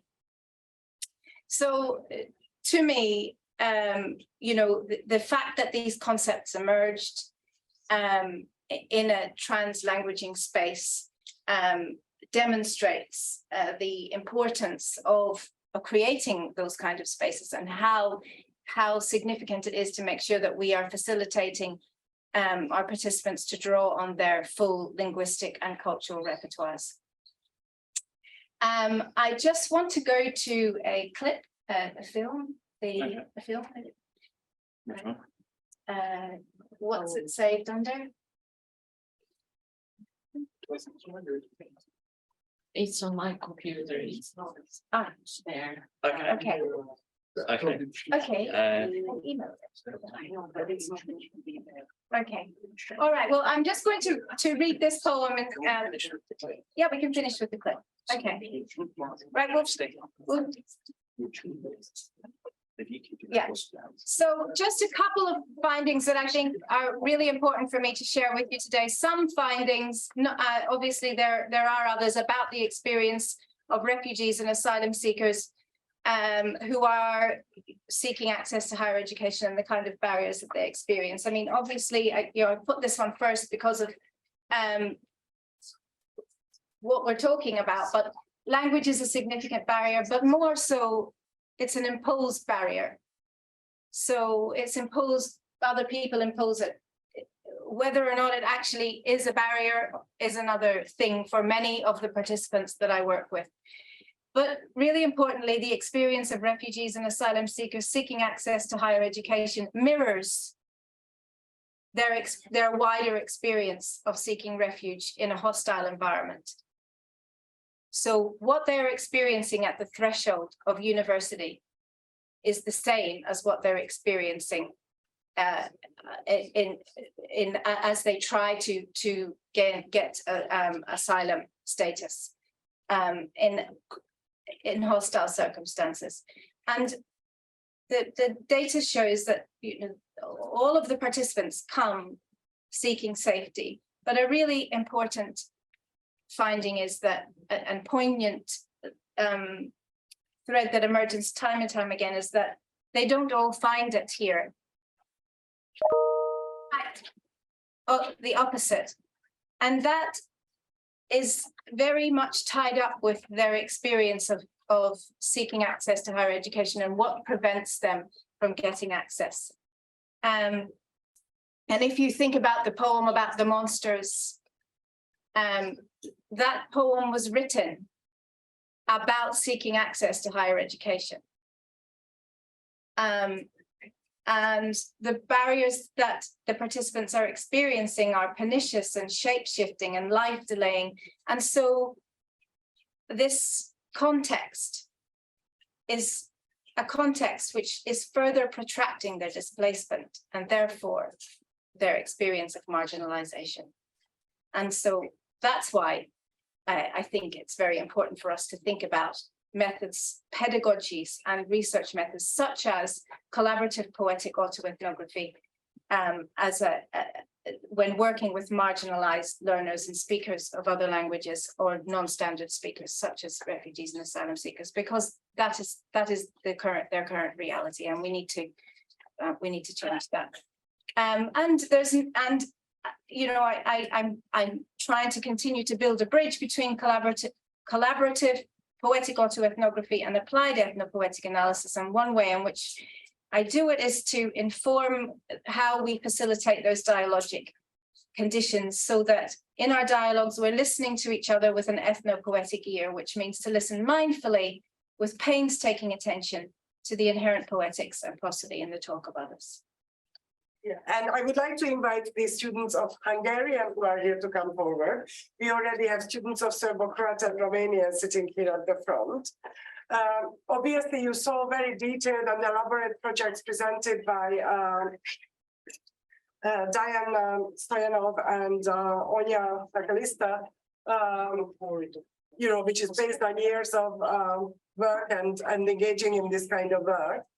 But you will hear there are real snapshots that will be also, the students promised me that their timekeeping was really, really good. And so each student will take about 5 minutes to present what was a little pilot project to do something similar as part of their learning to what we used to do on the summer schools and longer citizenship. And, to just sort of investigate how the methods that we saw with regards to the sign language research or well, it's not ethnopoetics, but the ethnographic approach that Onya partly presented, how that could be translated to the context of SSEES language teaching and learning. Bear in mind that these were very short pilot projects. The students were told that they were invited to contribute only a couple of weeks before the term ended. In the case of one cohort, certainly the Hungarian students, but also I think the Serbo-Croat students, we also experimented with making part of our oral assessment, these projects. So students were given a brief to go out to London, and they could choose from 3 approaches, sort of 3 different ethnographic approaches. One was an ethnographic interview with a member of the community who knows the language they are studying. Number 2 was linguistic landscapes So they were invited to go anywhere in London where they find traces of the language they are studying and see how the language that they encounter in street signs, shop signs, chocolate paper, or whatever, how that influences their learning. What is it that can be taken away from them? If it's an inflection or case ending, then it's that. If it's something else, some pointer to kind of cultural affiliations and emotions, then it's that. And the third approach was tour guiding. So that was to go through wherever kind of Romanian, Hungarian, or Bulgarian or Serbo-Croat landmarks are to be found in London and discuss them in the language they are studying. I think everybody went primarily for the ethnographic interview kind of project. I will hand it over to the students, and I really hate this position, but I will be super strict and I will interrupt you after 5 minutes. You are the kind of most important bit of this evening, and we managed to squeeze you into this really tight corner. But I definitely want us to give time to our discussants who are here from SSEES, because I am very much interested in hearing their views on what we heard tonight. So first of all, I give the floor to the Hungarian students because they won't dare say no to me. So that's Joe Bates, Simon Watson, and Alžbeta Janečková about their experience with Hungarian. All right, thank you. So I did the ethnographic interview, sort of part of this project. And one of my main sort of takeaways from it was that doing that, you were interviewing a native speaker and speaking with a native speaker who didn't have a background in teaching, because for most of our time here, whenever we're speaking with native speakers, it's speakers of the language, for example, Esther in my case. So that they're always monitoring how they speaking in registers that we'll understand, and sort of at speeds that we'll understand as well. But when you're speaking with someone who doesn't have that sort of a background, they don't monitor themselves in that sort of way, and mine sort of started off speaking slowly, knowing that I wasn't a native speaker, but very soon just sort of ended up speaking more naturally. So I thought it was quite useful to do that mainly because if you go to a country, you're not going to be meeting all these sorts of people. They're, it's only a very small group of people that are teachers. So having that experience is advantageous, because it helps prepare you more for that sort of interaction with those sorts of people. And following on from that, something that I learned from my interview was really the point of the real value of engagement through other opportunities. Because one of the hard things, something I kind of picked up collectively from the speech today, is that language is gatekept. And a major part of doing that is by making everything incredibly dry, using a lot of highfalutin technology, and that just goes whoosh. And at the end of the day, you have students go, oh, well, I don't know what a verbal valence frame or a compound adjectival predicate is, but let's go to the pub. So moving beyond that and having different ways of learning a language is much more of an approach that some people picked up and worked with. I spoke to someone who learnt Russian in Riga by going and playing chess in the park. So by talking to these old Russian men in the park or playing chess, you got genuine interaction. You learned words you wouldn't learn in a classroom, where if your secondary school language was anything like mine, you learned French about Christine and Alicia going to the cinema on roller skates, which you would never use in France on a daily basis. And then in addition to that, some people, for example, went to Hungary and learnt Hungarian by going to mass every day. So if you were Catholic and sitting there going, you're repeating it, you're hearing the sounds, you're hearing the pattern the language go. And then to take it even more democratic, someone went beyond that and learnt German in Berlin by working as a coat check at a nightclub. And then as soon as the coat check shift finished at 4 a.m, going on to a dating app and talking to people there, where at 4 a.m, you're going to get base level, really earthy language. And you're doing it in a situation where everyone's trying to pick things up like that. And by doing this, you actually increase the amount of speaking you do, which is not something you necessarily do at university. And you really expand your knowledge into genuine practical language, which is something that often in education we don't get. Yeah, thank you. You've just reminded me how I talked to a taxi driver in Budapest on the way from my B2 exam. It was harder than the exam itself. So I also did the ethnographic interview, and I've been studying Hungarian actually for 4 years here at SSEES, including the time in Budapest. And so I felt I'm quite confident speaking to a Hungarian, it's okay. But actually, I think why this interview was different than perhaps previous interviews that I've done was that I really tried to bring in my background, and I'm Czech. So for me, Hungarian is not like a foreign language, as we said before. It's a language of a similar size as my language. So if anyone tried to question why am I learning Hungarian, they would question why would people speak Czech as well. So I think when we, for example, because I was in interviewing quite an introverted person, scientist, and whenever he would stay silent, I could try to prompt him saying how I felt about the same things. For example, how I felt when I went to the embassy to vote, when we were talking about our experiences living abroad. So I think this is something that I've actually learned here at SSEES, to really use my background, and we were talking about this here today as well, and that it's something that we can leverage, but it's hard to strike a balance of bringing in the background, but not bringing in the biases. So yeah, that's a question to end on. Is your kid registered? I applaud the Hungarian student for their timekeeping. And now I'm going to give the floor to John. Georgia, Yeah. you're Georgia is absolutely fine. so that is the language. Yeah. I do have a PowerPoint. Is that okay? Can we show it? As long as it's not longer Yeah, than my 5 best, I minutes. promise. Well, I was going to talk about. I am policing you. I know, I get it. Yeah. I was going to talk about a lot more than I will do, because I have no problem talking about myself. But I'm thoroughly scared of Esther, and I also want to get back to my food. So I will keep this within 5 minutes.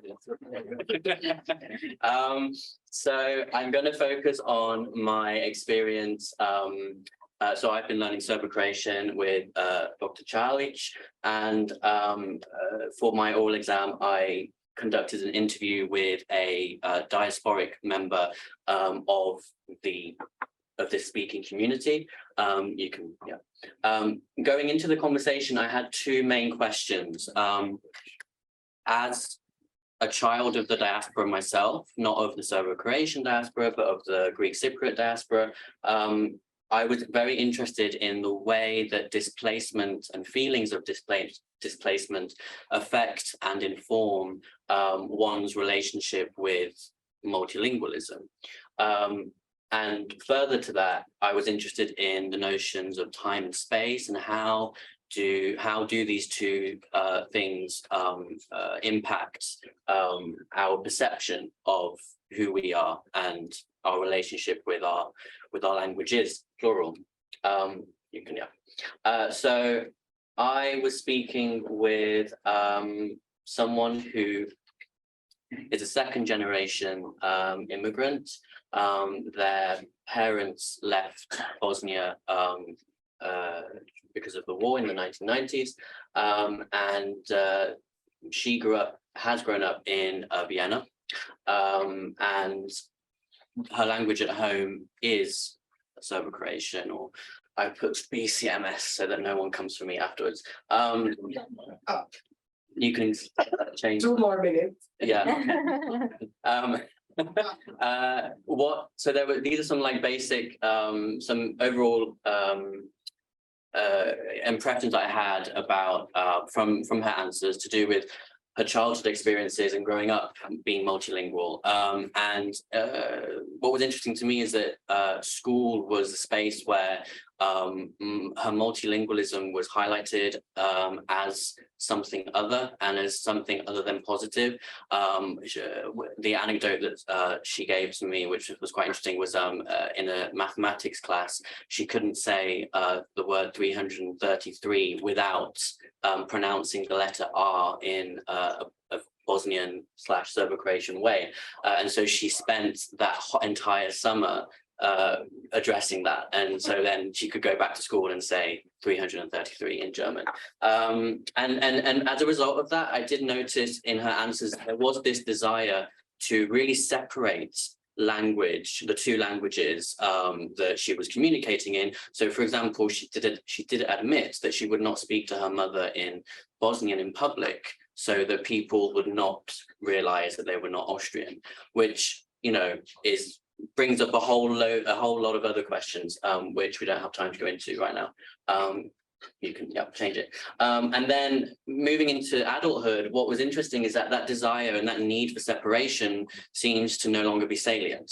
And she's very, she expressed a total comfort and ease with the fact that, you know, if she can't think of a word in one language, she will just switch into the most accessible language to her, which is then German.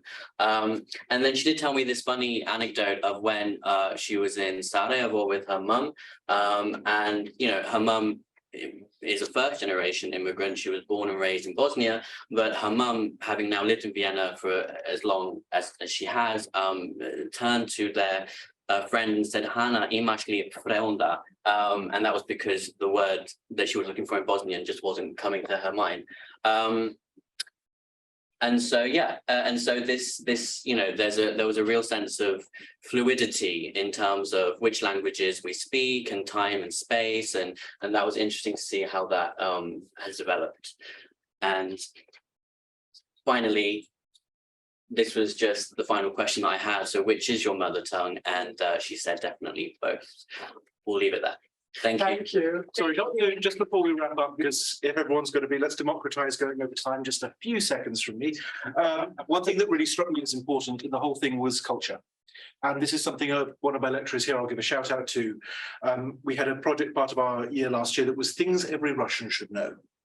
And this is something that we found, I'm sure all of us, very important, was that when you divorce language from culture, you lose a huge amount of the support and the necessity underneath it. That grammar, yes, is a root of language, but it's only one root, and there are more, including cultural studies, including watching films, watching cartoons. If you don't have that, then you're only really getting half the story. That's it. Yes, of course. I mean, I wasn't that big up, Simon was. Last but not least, we are coming to Romanian and developing democratic. The Bulgarian. And Bulgarian students as well. Yeah,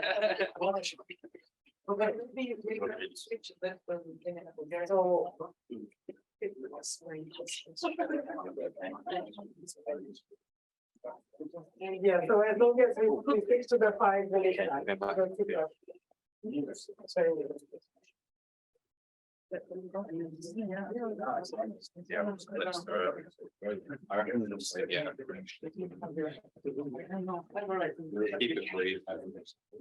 Yeah, so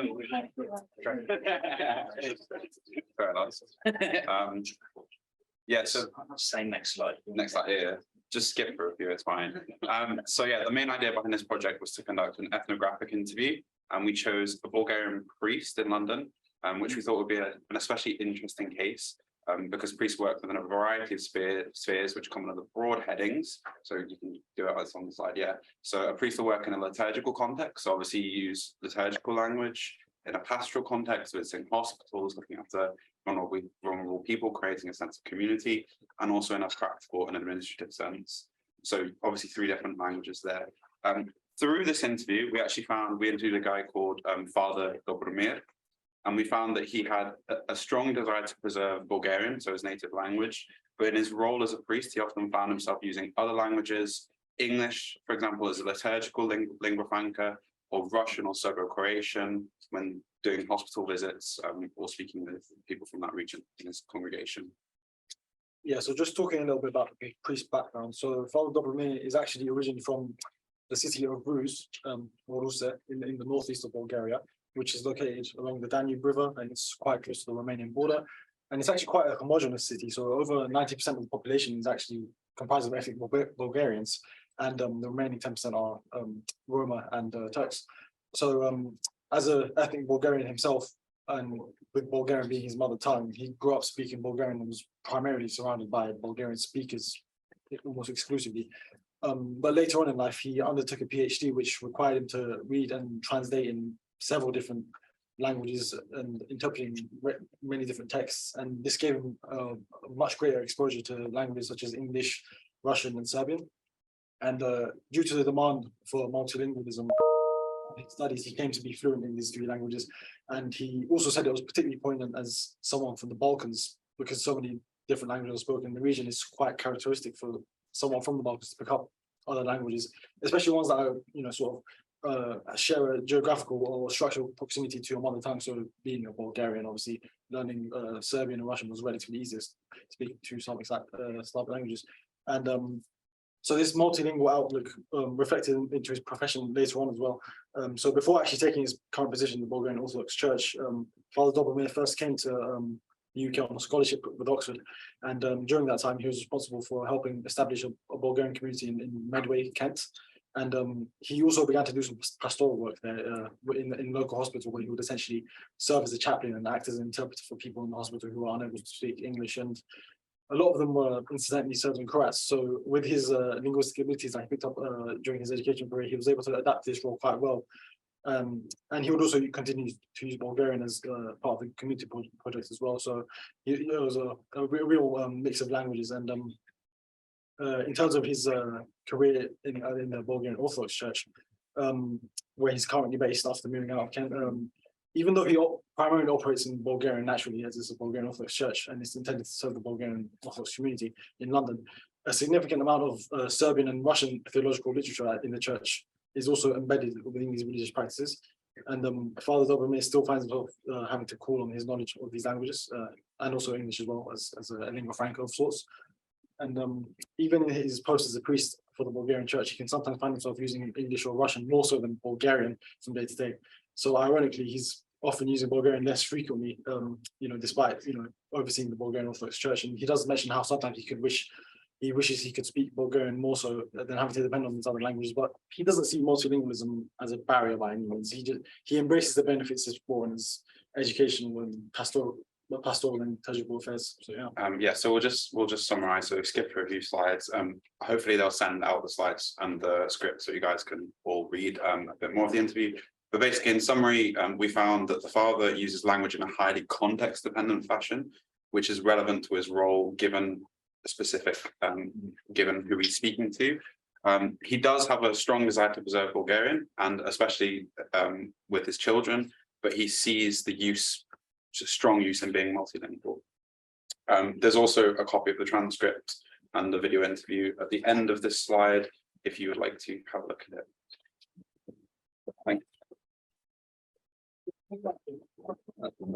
Thank you. I'm really grateful for you that you kept to the time, and I would have loved to read all the details, but we will have a chance to do so if you don't mind us posting the PowerPoint on some maybe ProLang forum or. Absolutely. Oh, yeah, we can, absolutely. And the recording. And last but not least, before we turn to our commentators from SSEES, or our discussants from SSEES, impressionistic presentation from the Romanian team, whom I'm also going to interrupt after 5 minutes. Yeah, I don't know who they are, but they look good. So yeah, we actually did a short exploration of Burnt Oak is what I've gone for as a title, because that's basically what it was. We just wandered in, saw who we could find, pounced on anyone that seemed vaguely Romanian. So we actually went to a Romanian Orthodox church, if you'd like to just say a little bit about it. The fun fact is, it's actually a rental church. So basically it's rented from an Anglican church, and it's actually the second biggest Romanian Orthodox church in England. Nothing else suggested that it's an Orthodox church except over here. The candle place, it says asleep, adormiți, and alive, or the people alive. So there I am, just keeping the dead where they should be. We're just because of time, we're just going to move straight in. This is the first gentleman that we spoke with. Translate. Națiile sunt, da, sigur. Dar în special o mare aglomerare de români. În Burnt Oak. Da, Dar de ce s-au dus acolo? Nu știu, fiecare probabil caută să ajungă în zonele în care sunt magazine românești, pentru că probabil obișnuiți cu produsele românești, asta. So they came for the and here we have him and his wife. His wife joined us. Și vă întâlniți cu alți vorbitori de limba română în comunitatea. Absolut, da. În fiecare zi, în fiecare duminică aici este plin, deci sunt foarte mulți români. Vorbim românește Și, da, deci, în general, comunitățile de români s-au adunat în jurul bisericilor. Da. Și sunt mai multe parohii. Asta este cea din Kingsbury, care e foarte aglomerat, vin foarte mulți români. Mai este una în Colindale, iarăși foarte mulți români vin. Nu e departe de aici. Mai este una în Morden. Mai sunt am înțeles, în Luton, sunt în Birmingham, everywhere now. Acum, pentru că au venit foarte mulți români din țară și ei se grupează totdeauna în jurul bisericilor, pentru că este chintesența, spiritualității române, e biserica. Fără biserică, românul nu poate trăi. So yeah, we thought that was a very personal. That without the church in Romania, you can't live. That it's so central to the Romanian community and continues to be here. So we did come to this church. And we tried leaving, and these lovely people came and chased us down the road and said, no, you've got to speak to the priest. And so we trotted along, found ourselves here, and this was the door that we went through. And that says private space, please do not enter. So we entered, and it turns out it was confession. And we got pushed past all of these people, and we felt very, very awkward, but they were very kind and let us speak to the priest, and we could go on and on and on and on and on. But he basically shared that there's about 500,000, half a million Romanians in London, and only 10 churches. As Victoria shared, this is the second largest one. The first, the largest one is in Fleet Street. And there were some funny moments that unfortunately I'd love to share, but we can't.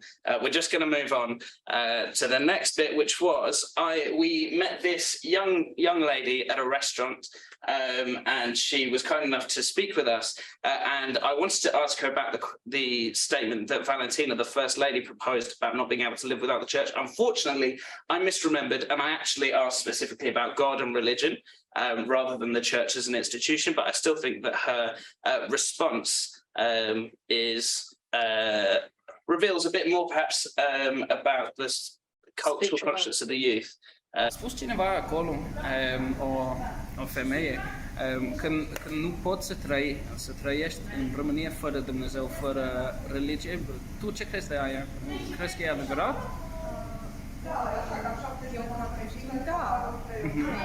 Pentru că sunt unele situații în care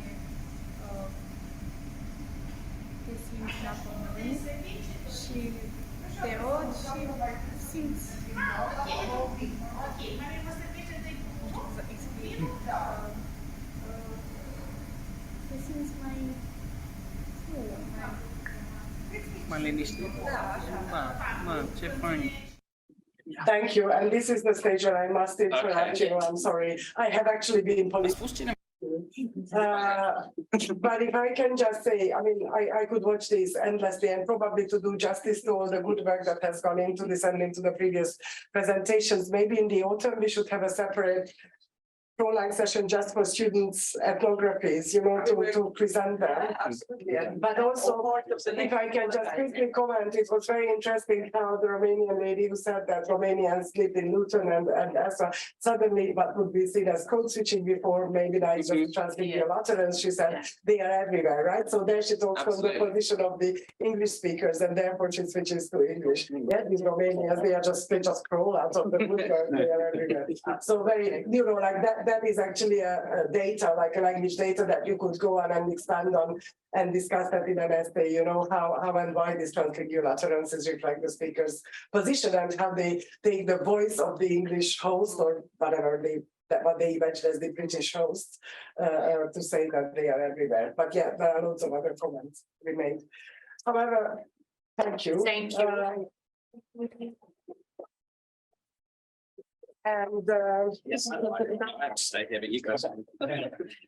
We would like to we have Peter ask Peter and Michal, and if Peter Zusi is still with us, so we have William Blacker from SSEES, Michal Muravsky also from SSEES, and I don't know if Peter Zusi is still with us online. Yes, I am. I certainly am. Thank you, Peter. Shall I start? Yes, if you're happy to start, Michal. Yes, I'm very happy to start. I mean, first of all, thank you to all of the participants, and especially to you, Esther and Yelena, for setting this up. I've learned huge amounts. This has been extraordinarily rich and fascinating.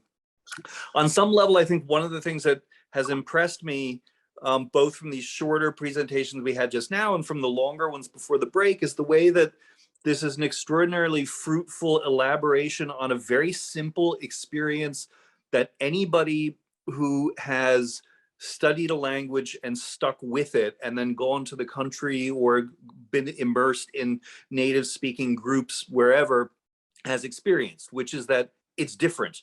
No matter how good a teacher you have, no matter how good the sort of pedagogical program is, when you actually get into that embedded nitty-gritty situation of talking with real people in real circumstances, it's always different. And it's sometimes shocking that more of this can't be captured pedagogically. And it seems to me like that's exactly what you guys are trying to do here. So that's great. And I think all of these presentations have shown the extraordinarily varied and rich ways that that sort of very simple and almost banal insight can be developed in very sophisticated ways. So I was really impressed by that. I loved the position paper that Jelena and Esther drew up.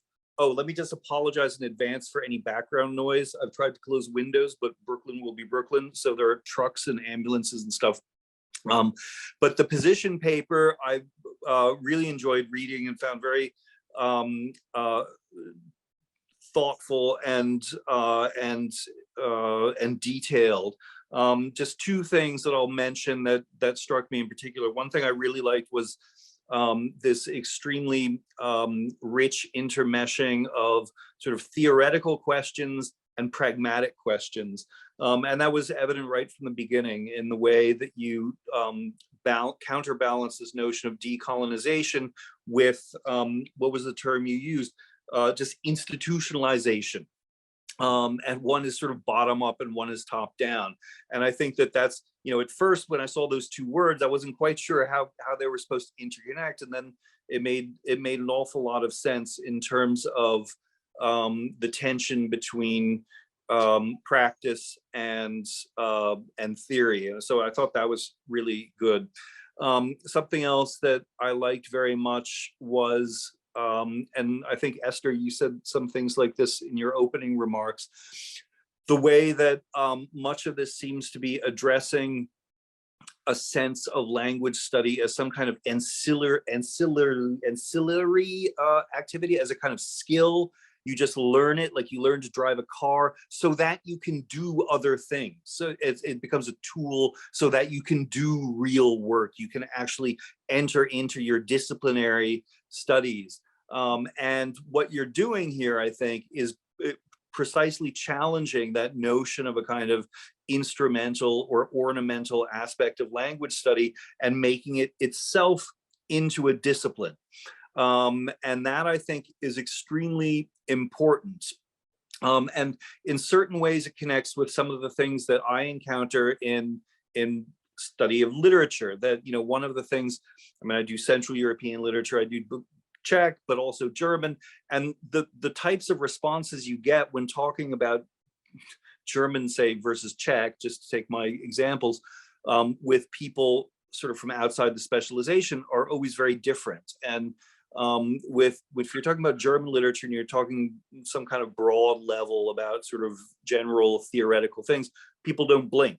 If you do that with Czech literature, they're very confused. Why are you making broad claims and using examples from Czech literature? And there's sort of this sense that Czech literature is, you know, it's ghettoized. It's, oh yes, that's very nice. It's nice to somebody didn't sort of know about that, but that stays off in a corner, as opposed to actually generating some kind, being able to generate some kind of broader claims.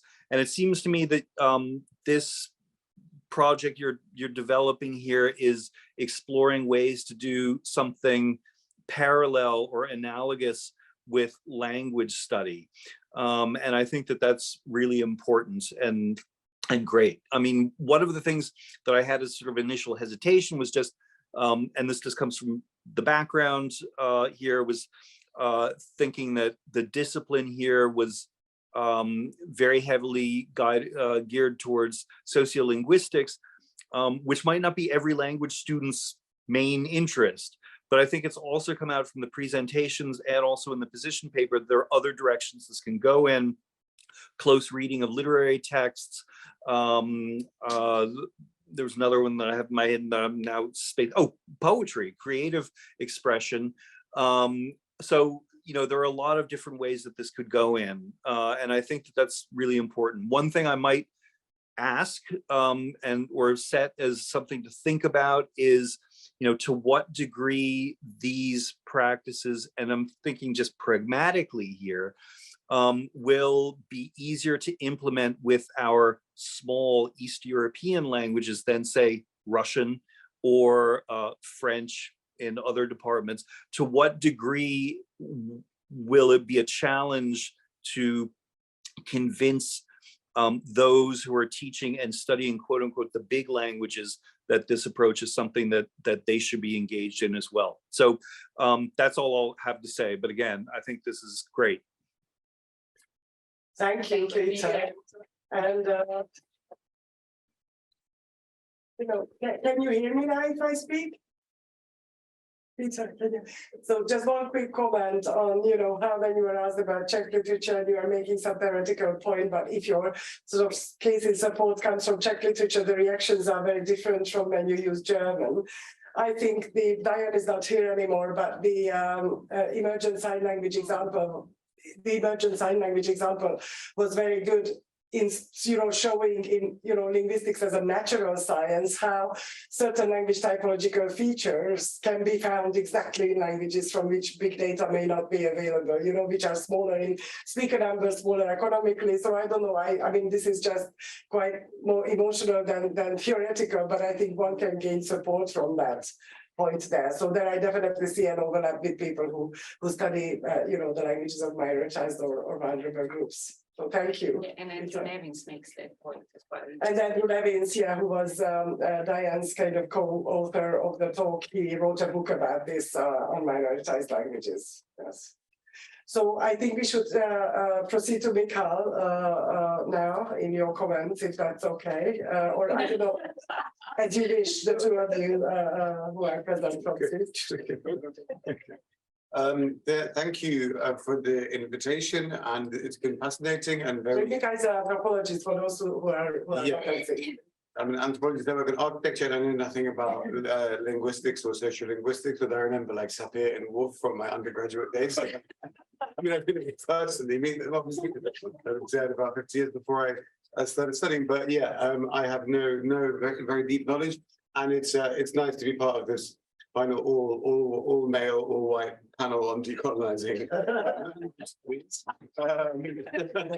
But I mean, you know, that's part of the problem with our particular area, that there is a perceived kind of whiteness and anyway, certainly a kind of conservatism of some type to cease. However, I think you're showing ways, and to East European area studies in general, but I think you have shown ways for us to try to transcend that in this very rich and very dense meeting.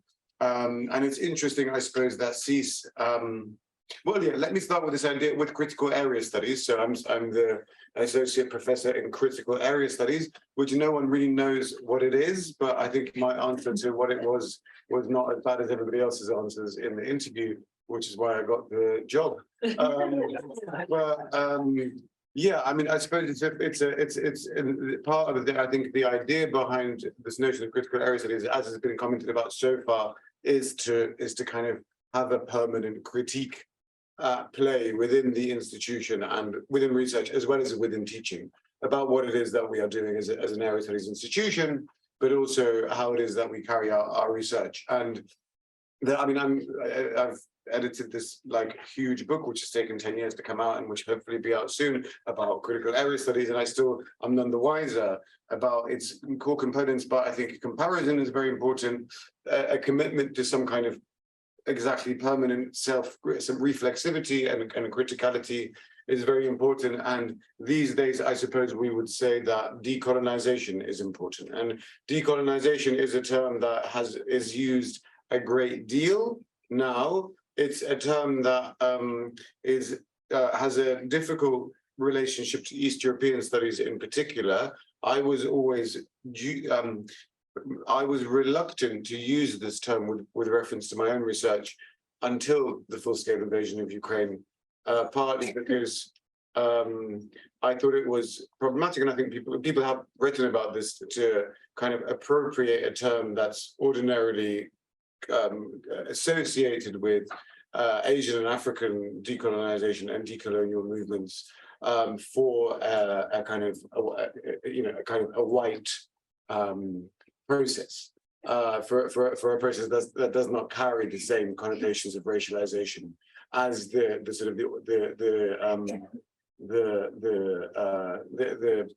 African diaspora, as well as the Asian and African use of decolonization. So that was one hesitation, and I think there's still a risk of that when we talk about decolonization as East European scholars, that we are occupying a space that is not necessarily ours to occupy unproblematically, whoever the ours are, whoever the we are. And then also, I think it's true to say that in East European contexts, the notion of decolonization is often used by in a kind of reactionary way to amplify claims to victimhood, and this is certainly true in among Polish scholars of the decolonial. I won't name any names, and it's true in Russia for sure.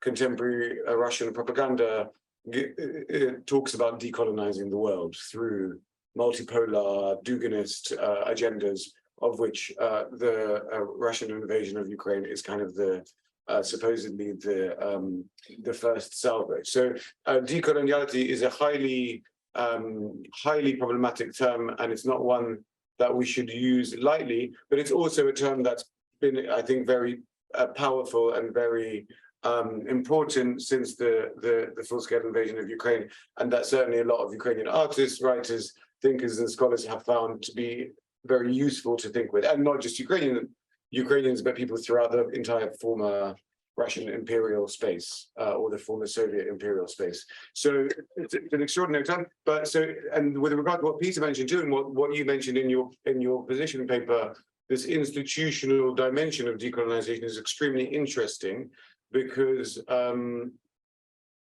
one level, once as you referred, I can't quite remember the reference you quoted there, but once a term becomes institutionalized, it kind of runs the risk of being rendered utterly toothless. However, I think that institutions, especially universities, in terms of the that's Matras reference, I think. Yeah, right. So in terms of like the as opposed to people's research, but in terms of stuff like agendas and funding programs are still, and curriculum reform initiatives are still a little bit frightened of. It still retains some kind of edge. So there is this moment when this seems to carry some kind of some kind of genuine critical potential with it, but at the same time, it's hard to say how long that potential will last for. And there have been various initiatives in UCL, like the Grand Challenges, a decolonization grant program that resulted in a report. And the report is quite interesting, and it makes a number that was published, I think, in December 2022 by two scholars. I can't remember the name. I can't remember the name. Yeah. Yeah, but anyway, it's online, and this report is very long, but it makes a number of interesting observations and recommendations, and some of those are financial. For example, the fact that it's difficult at UCL, and especially at SSEES, to pay honoraria to speakers who are not academics or who are not full-time employed academics, means that it's basically impossible to invite activists, artists, freelancers to our events. And that's just one example of a multifaceted, multi-layered way in which the bureaucracy of academia makes it more or less impossible to decolonize the institution, and to do things like you've invited students to give excellent presentations here. But if you were to invite an artist to give a presentation, or an activist from outside of SSEES, you wouldn't be able to pay a honorarium to them under the current SSEES events policy, and that would make it a form of exploitation. So the only way to involve people from outside. So there are various ways in which to to address these things, and actually in universities like UCL there are ways around it, but I think that a concerted effort to reform these kinds of institutional practices is important for SSEES in particular, because area studies institutions have, I think, a particular, even though area studies as an idea is highly Cold War, colonial, militarized as in terms of its origin, but also because it's language based and because language is important to it, and because in effect it's area studies institutions and area studies initiatives and conferences are often more centrifugal, often more decentered than disciplinary ones. In practice, area studies does have a potential for decolonization, or whatever that means, that disciplines don't. And so SSEES, as the largest area study in institution body within UCL, has a particular potential and responsibility to kind of lead on that front, I think. And in particular, because SSEES is an institution that deals, and is the UK's largest, if not the world's largest institution for dealing with Eastern Europe or the post-Soviet region, the post-socialist region. However, it will be renamed. Not SSEES necessarily, but however the region is renamed. No pressure, Richard. We don't need to rename SSEES quite yet. And because this is a region within which one of the most brutal colonial wars and attempted genocides in recent memory has started, so SSEES really carries a kind of double or triple or quadruple burden of leading and of engaging with an institutional kind of decolonization effort at UCL, and it's been slow to engage with it so far. But so thanks very much to you guys for breaking that impasse. Thank you. I have one quick question or comment. I'm not sure which one it is, but it was so interesting when you said that decolonizing or decoloniality sound particularly slippery as a concept when applied in a Central or East European concept, because it becomes a breeding ground for all sorts of ideas about victimhood and basically justifying one's wrongdoing. And, it always amazes me how when we think of decoloniality in Central or Eastern Europe, we don't think of, say, how the Hungarian state treats its gypsies, I mean, that's just one example. So when we think of, like, I have been involved in research on this more recently, but I mean, I think the colonial metaphor, because of course it's a metaphor here, it's like a theoretical device, not, an actual colonization process.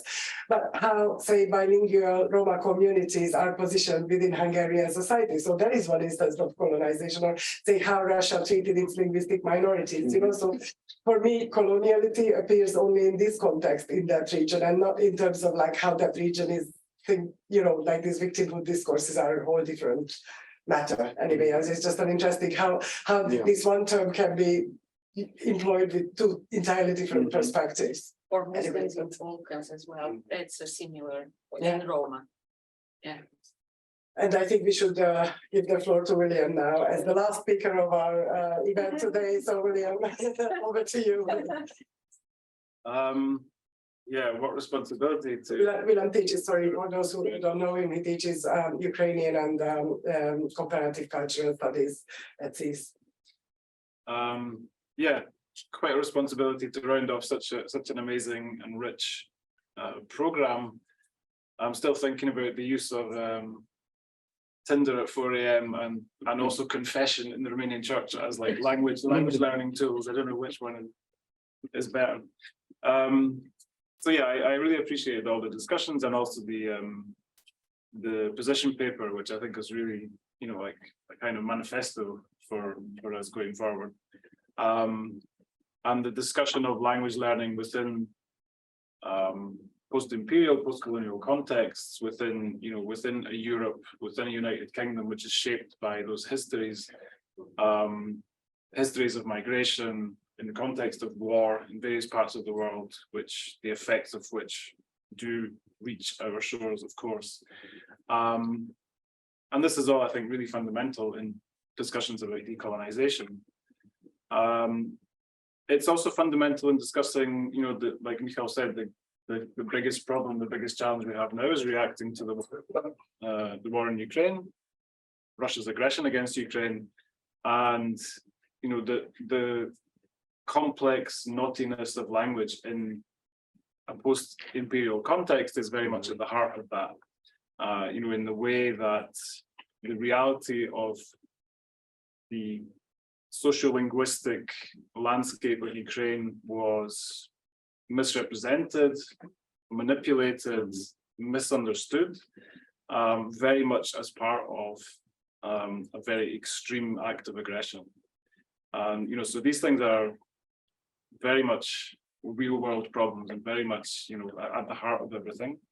And also because these things were misunderstood from here, from the West, we were too ready to listen to the simplifications of linguistic life in Ukraine that were coming via Russia and via Russia expertise. It's sad to say, but a lot of the misperceptions about language in Ukraine were being reproduced by our colleagues, unfortunately. So I think what has been proposed here and what's been proposed in the position paper would really help us to combat that kind of problem. The second thing I wanted to say was just related to move away momentarily from decolonization is sort of how I see this as relating to my own teaching and research. So I teach, as Esther said, on Ukraine, but also I teach, other texts, other books, other literatures from East Central Europe.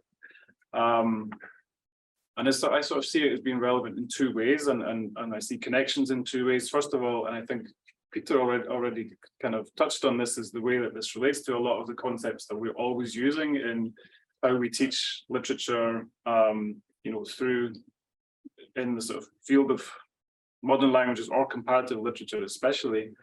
A lot of the post-colonial theory that we're using, a lot of the basic vocabulary of those theories from the contact zones and the minor literatures, things like, something which I give to my students to read in my course on Ukrainian cultural history is Pascal Casanova's World Republic of Letters, which is a text that explores, kind of deconstructs the myth of the separate national literatures as existing in some kind of isolated sense that's confined within national borders. So like in a similar way that we've been talking about languages, that's sort of like tied to a state, and also uncovers a lot of those hierarchies and power dynamics that are involved in the international circulation of literature,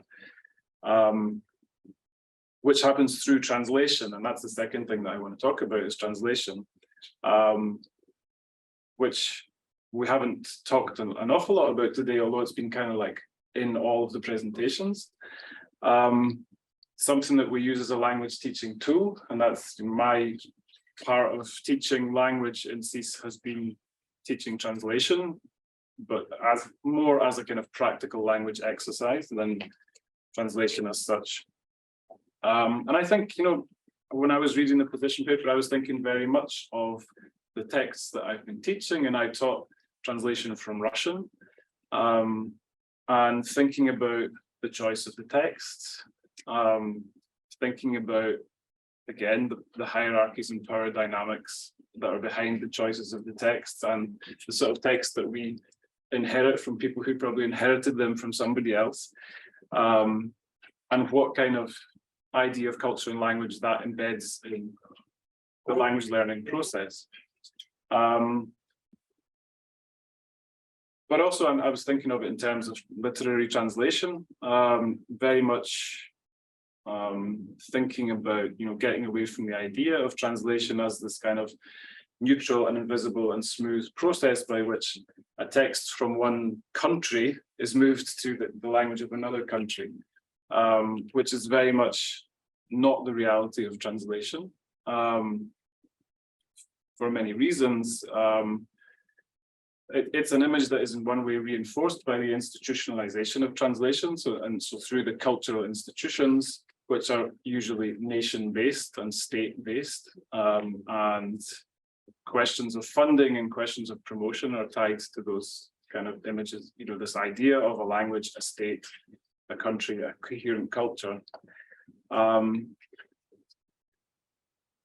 if you look at what is being translated, and actually, I think translators are alive to this problem. And I was lucky enough to be involved in the International Booker Prize this year, and looking at what was being sent, what was being submitted, there were so many texts where, and it was interesting, like when they submitted the text, they sent you an Excel file where they had nationality of author, nationality of translator. And sometimes that was quite complicated, and how that related to the country from which this came. So, on the long list, we had a French Ivorian writer called Gauze, who wrote his novel in French, but very much a French that's shaped by, the African immigrant community in Paris. And it's not just about his own community, it touches on lots of different African communities in Paris. The original, and how do you, what's happened there? Where does that text come from? It's come from French into English. Well, that's much more complicated than that.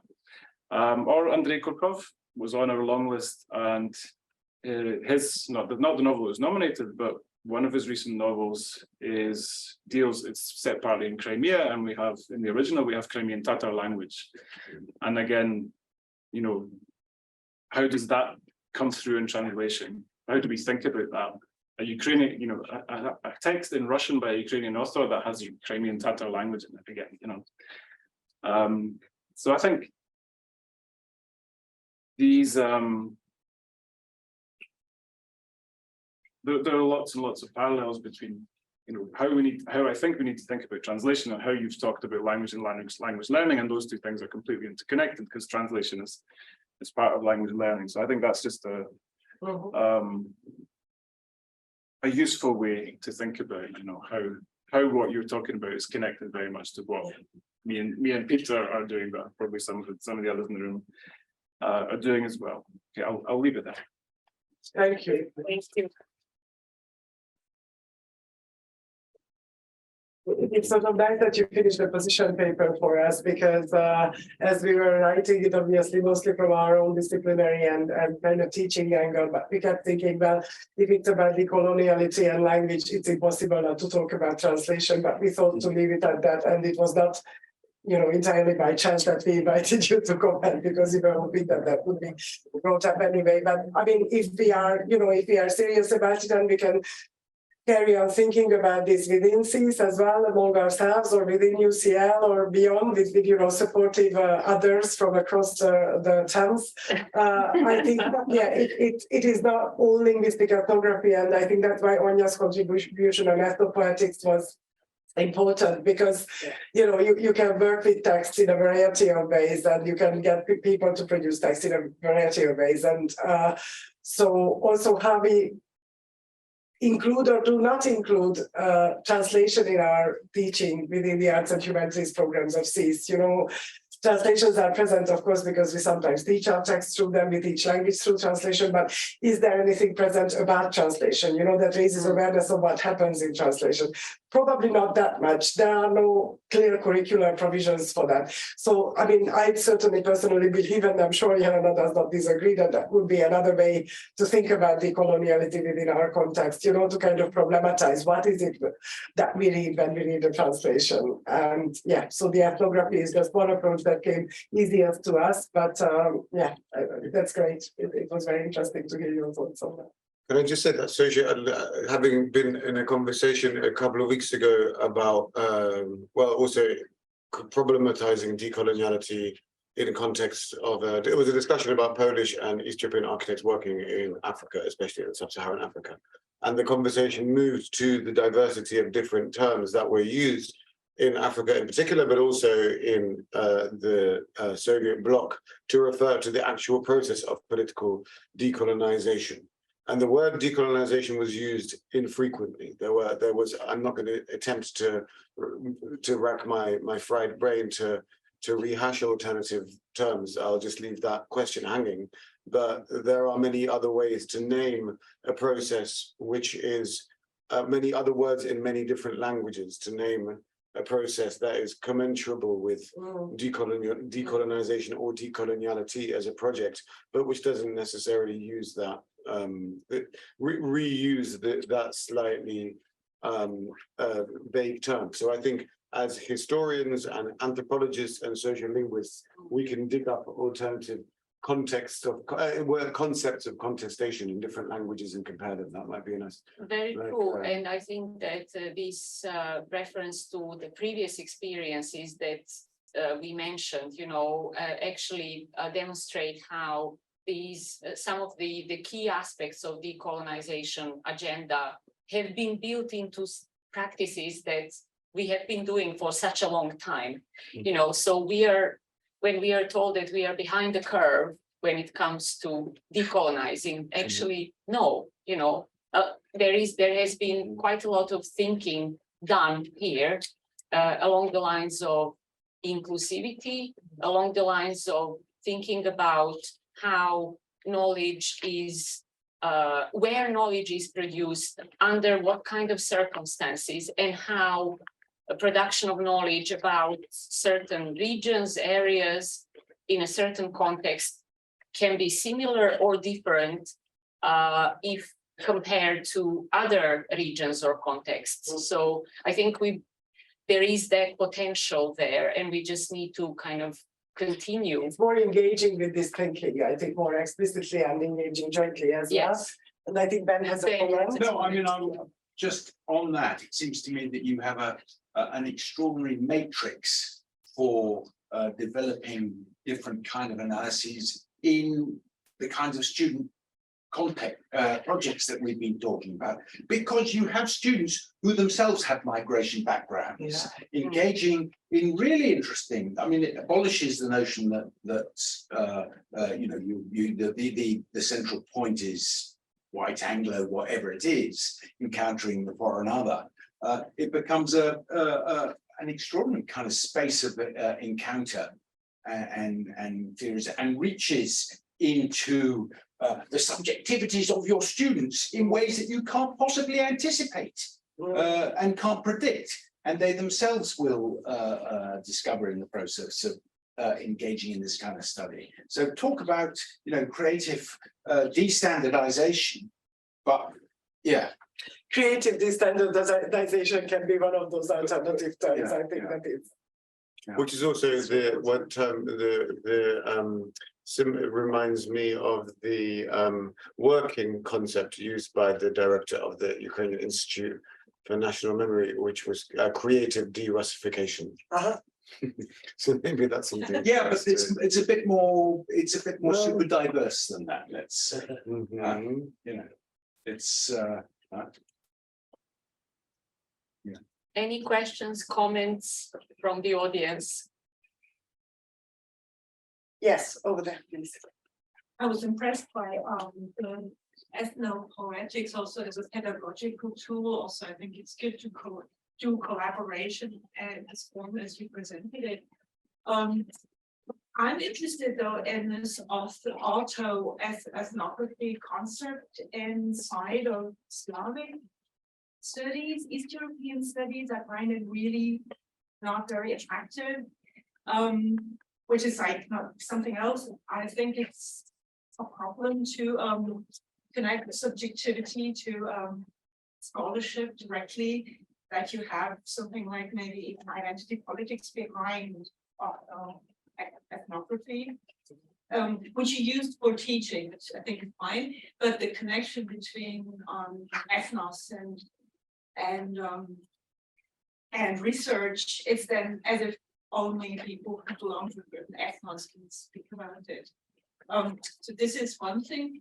The other thing is interesting because it's I think it's quite opposite to what we had in Slavic studies, where we had a linguocentrism, very strong one. And when we speak about Peter's example of Czech language, it was always like super linguocentric, it still is. And there are other Slavic languages like this. So it's like the auto ethnographic direction is that like something which comes after the linguistic, foundation of our discipline. for the Slavic studies discipline, or is it something which is like something actually more from the past? And I personally, I kind of like, I don't like this ethnography concept so much. Unless it's really, you know, it is really ethnography, but then you know, I would be very hesitant to encourage people to be researchers who go into autoethnography. Okay, that's it. Would anyone like to comment from? Well, I suppose I'm thinking about the perspectives of other people have been writing and researching their experience, and about finding ways to make sure that there's a first of all that the dichotomy is broken down, but also that in the research space the voices of the people who are being researched are foregrounded and centered, and that's really what. And also, I don't really think that you can. I don't think there's a need to keep subjectivity out of research myself, and I think that we can't keep the self out of it. It's just a matter of whose self is there and who gets to say whose self is there. Thank you. And I think, Ben, you had a comment. What? Well, I mean, let's just think of these student projects in autoethnography. I mean, it's not autoethnography, is it? If you're asking somebody a question and then you just say, well, in my experience, such and such. They were not intended as also. No, they weren't autoethnographers, but they were just conducting the conversation with this person who'd come from wherever. He said, oh gosh, well, how does that compare with my own experience? Throwing it into the conversation, and you get a different dynamic from if you're just sitting, you know, very diligently listening to the voice of the other. Okay, and there's a different, you know, there's a synergy, a chemistry there, which is not holding you back from the personal, the auto, and so forth, but isn't a monologic, you know, confession. It's a dynamical thing. Yeah. But I think, you know, I'm not sure if I understood your comment correctly, but ethnography is not meant here as something that is based in a particular politically conceived ethnos. You know, it's not about the kind of like description of a people, which is what the Greek compound would suggest. This is ethnography as a research method, which means close engagement in dialogue. I don't know if this. But also ethnography and autoethnography are different. Yeah, they are different. I mean, they are obviously the same, but they're different. They're similar, but they're different. And one is partly intended to be a critical response or a development of the other to make sure that some selves are not excluded from a deep, yeah. And so can you, is that okay, or would you like to comment on? That's fine. I think it's especially, it works with the poems, I think. Yeah, the question about linguistics, I don't know. Are there any comments in the chat? Or in the chat, I saw just the comment now. It's for you, Anya. Excuse me. It's about. So, what is the benefit of this for your participants, other than are there any practical outcomes? Well, other than encouraging them to find their own voice. Apart from, I suppose, exploring the benefits of creating a pedagogical space in which that teacher and learner, which is collaborative for the reasons that I suggested, that collaborative working was important. The other thing that I think is important is, and that we really need to go a lot further in, is in co-ownership of outputs. So the first output of that project is co-authored by the participants.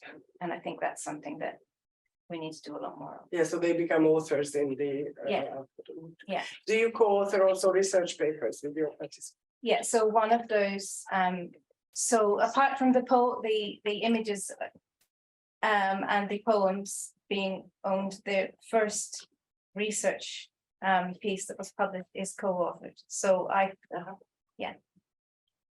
And yes, I hope to do more of that. Thank you. But and I mean, I think that's very important, especially in this context, as Mikhail explained, you know, that funding for activists or artists to invite them into academia is scarce. But Richard promised to reverse that. Oh, that's reassuring. He promised that, and he clearly that Richard is his incoming director, so clearly he promised. That are not running because of funding. Clearly refer to this. Yeah. You know, I'm speaking in support of my East European approach. Sponsors were not because of lack of proper contracts. Yes, that's another layer of colonialization, coloniality. We're talking about Yes. SSEES and how languages are perceived. We need to talk about this. Why is there, you know, money for certain courses and not money for truly important courses that address this issue? Yes, thank you, Snezana, for bringing that up entirely on our behalf, because of course, named languages, you know, the notorious inequality of named languages, as Peter and William as well hinted at it, persist in our own institutional setting. So, and also disciplines actually, so it goes beyond that, because so as Ben put it in one of our discussions, we are like a bunch of applied linguists whispering in the darkest corners of the corridor that actually we know about this stuff.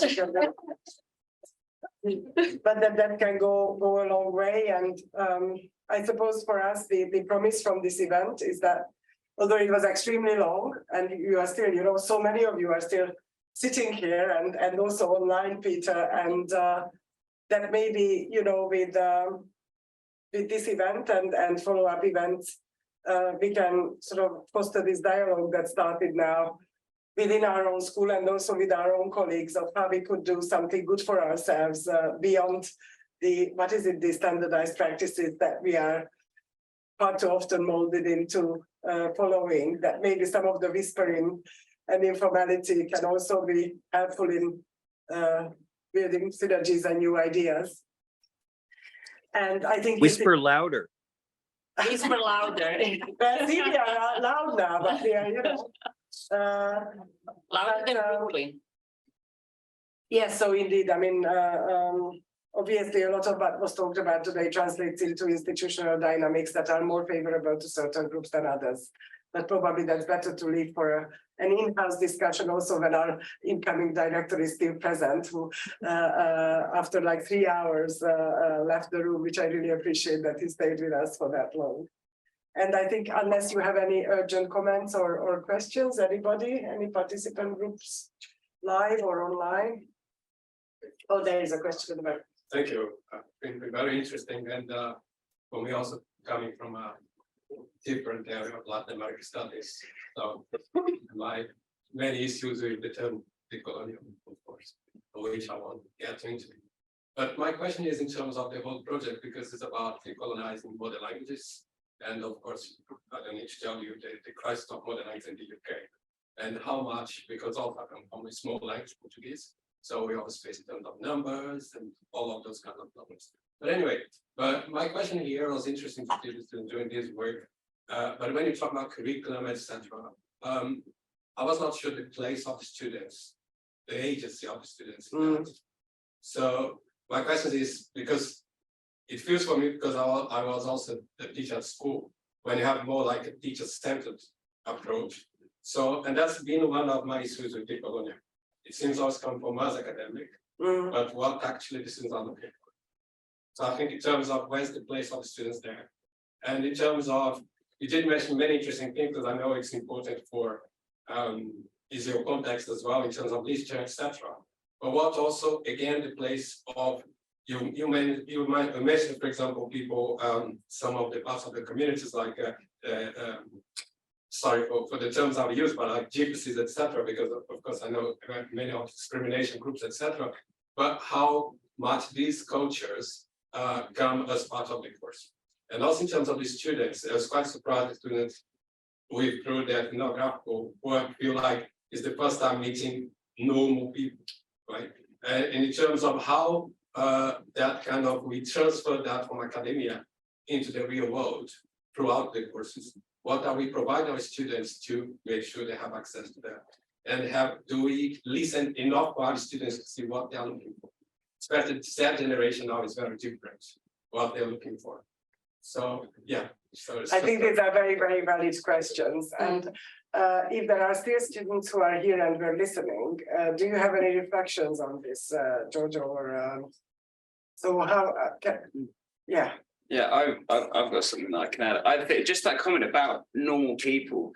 I would agree with you that it was the first time that we encountered, normal people, but specifically mandated by UCL, by university. We do, of course, have plenty of our own interactions with these people. This is the first time, we call it an ethnographic study. This is the first time that has been a part of our learning. And I feel like that's the difference there, is that it was being brought in as an explicit part of study. And as far as agency of students versus the teachers, I think, at least from my perspective, I'm paying all this money to come here. I'd like you to design something for me. I'd like you to tell me this is what we're going to do today. Obviously, it's not as black and white as that. Obviously, it's not as black and white as that.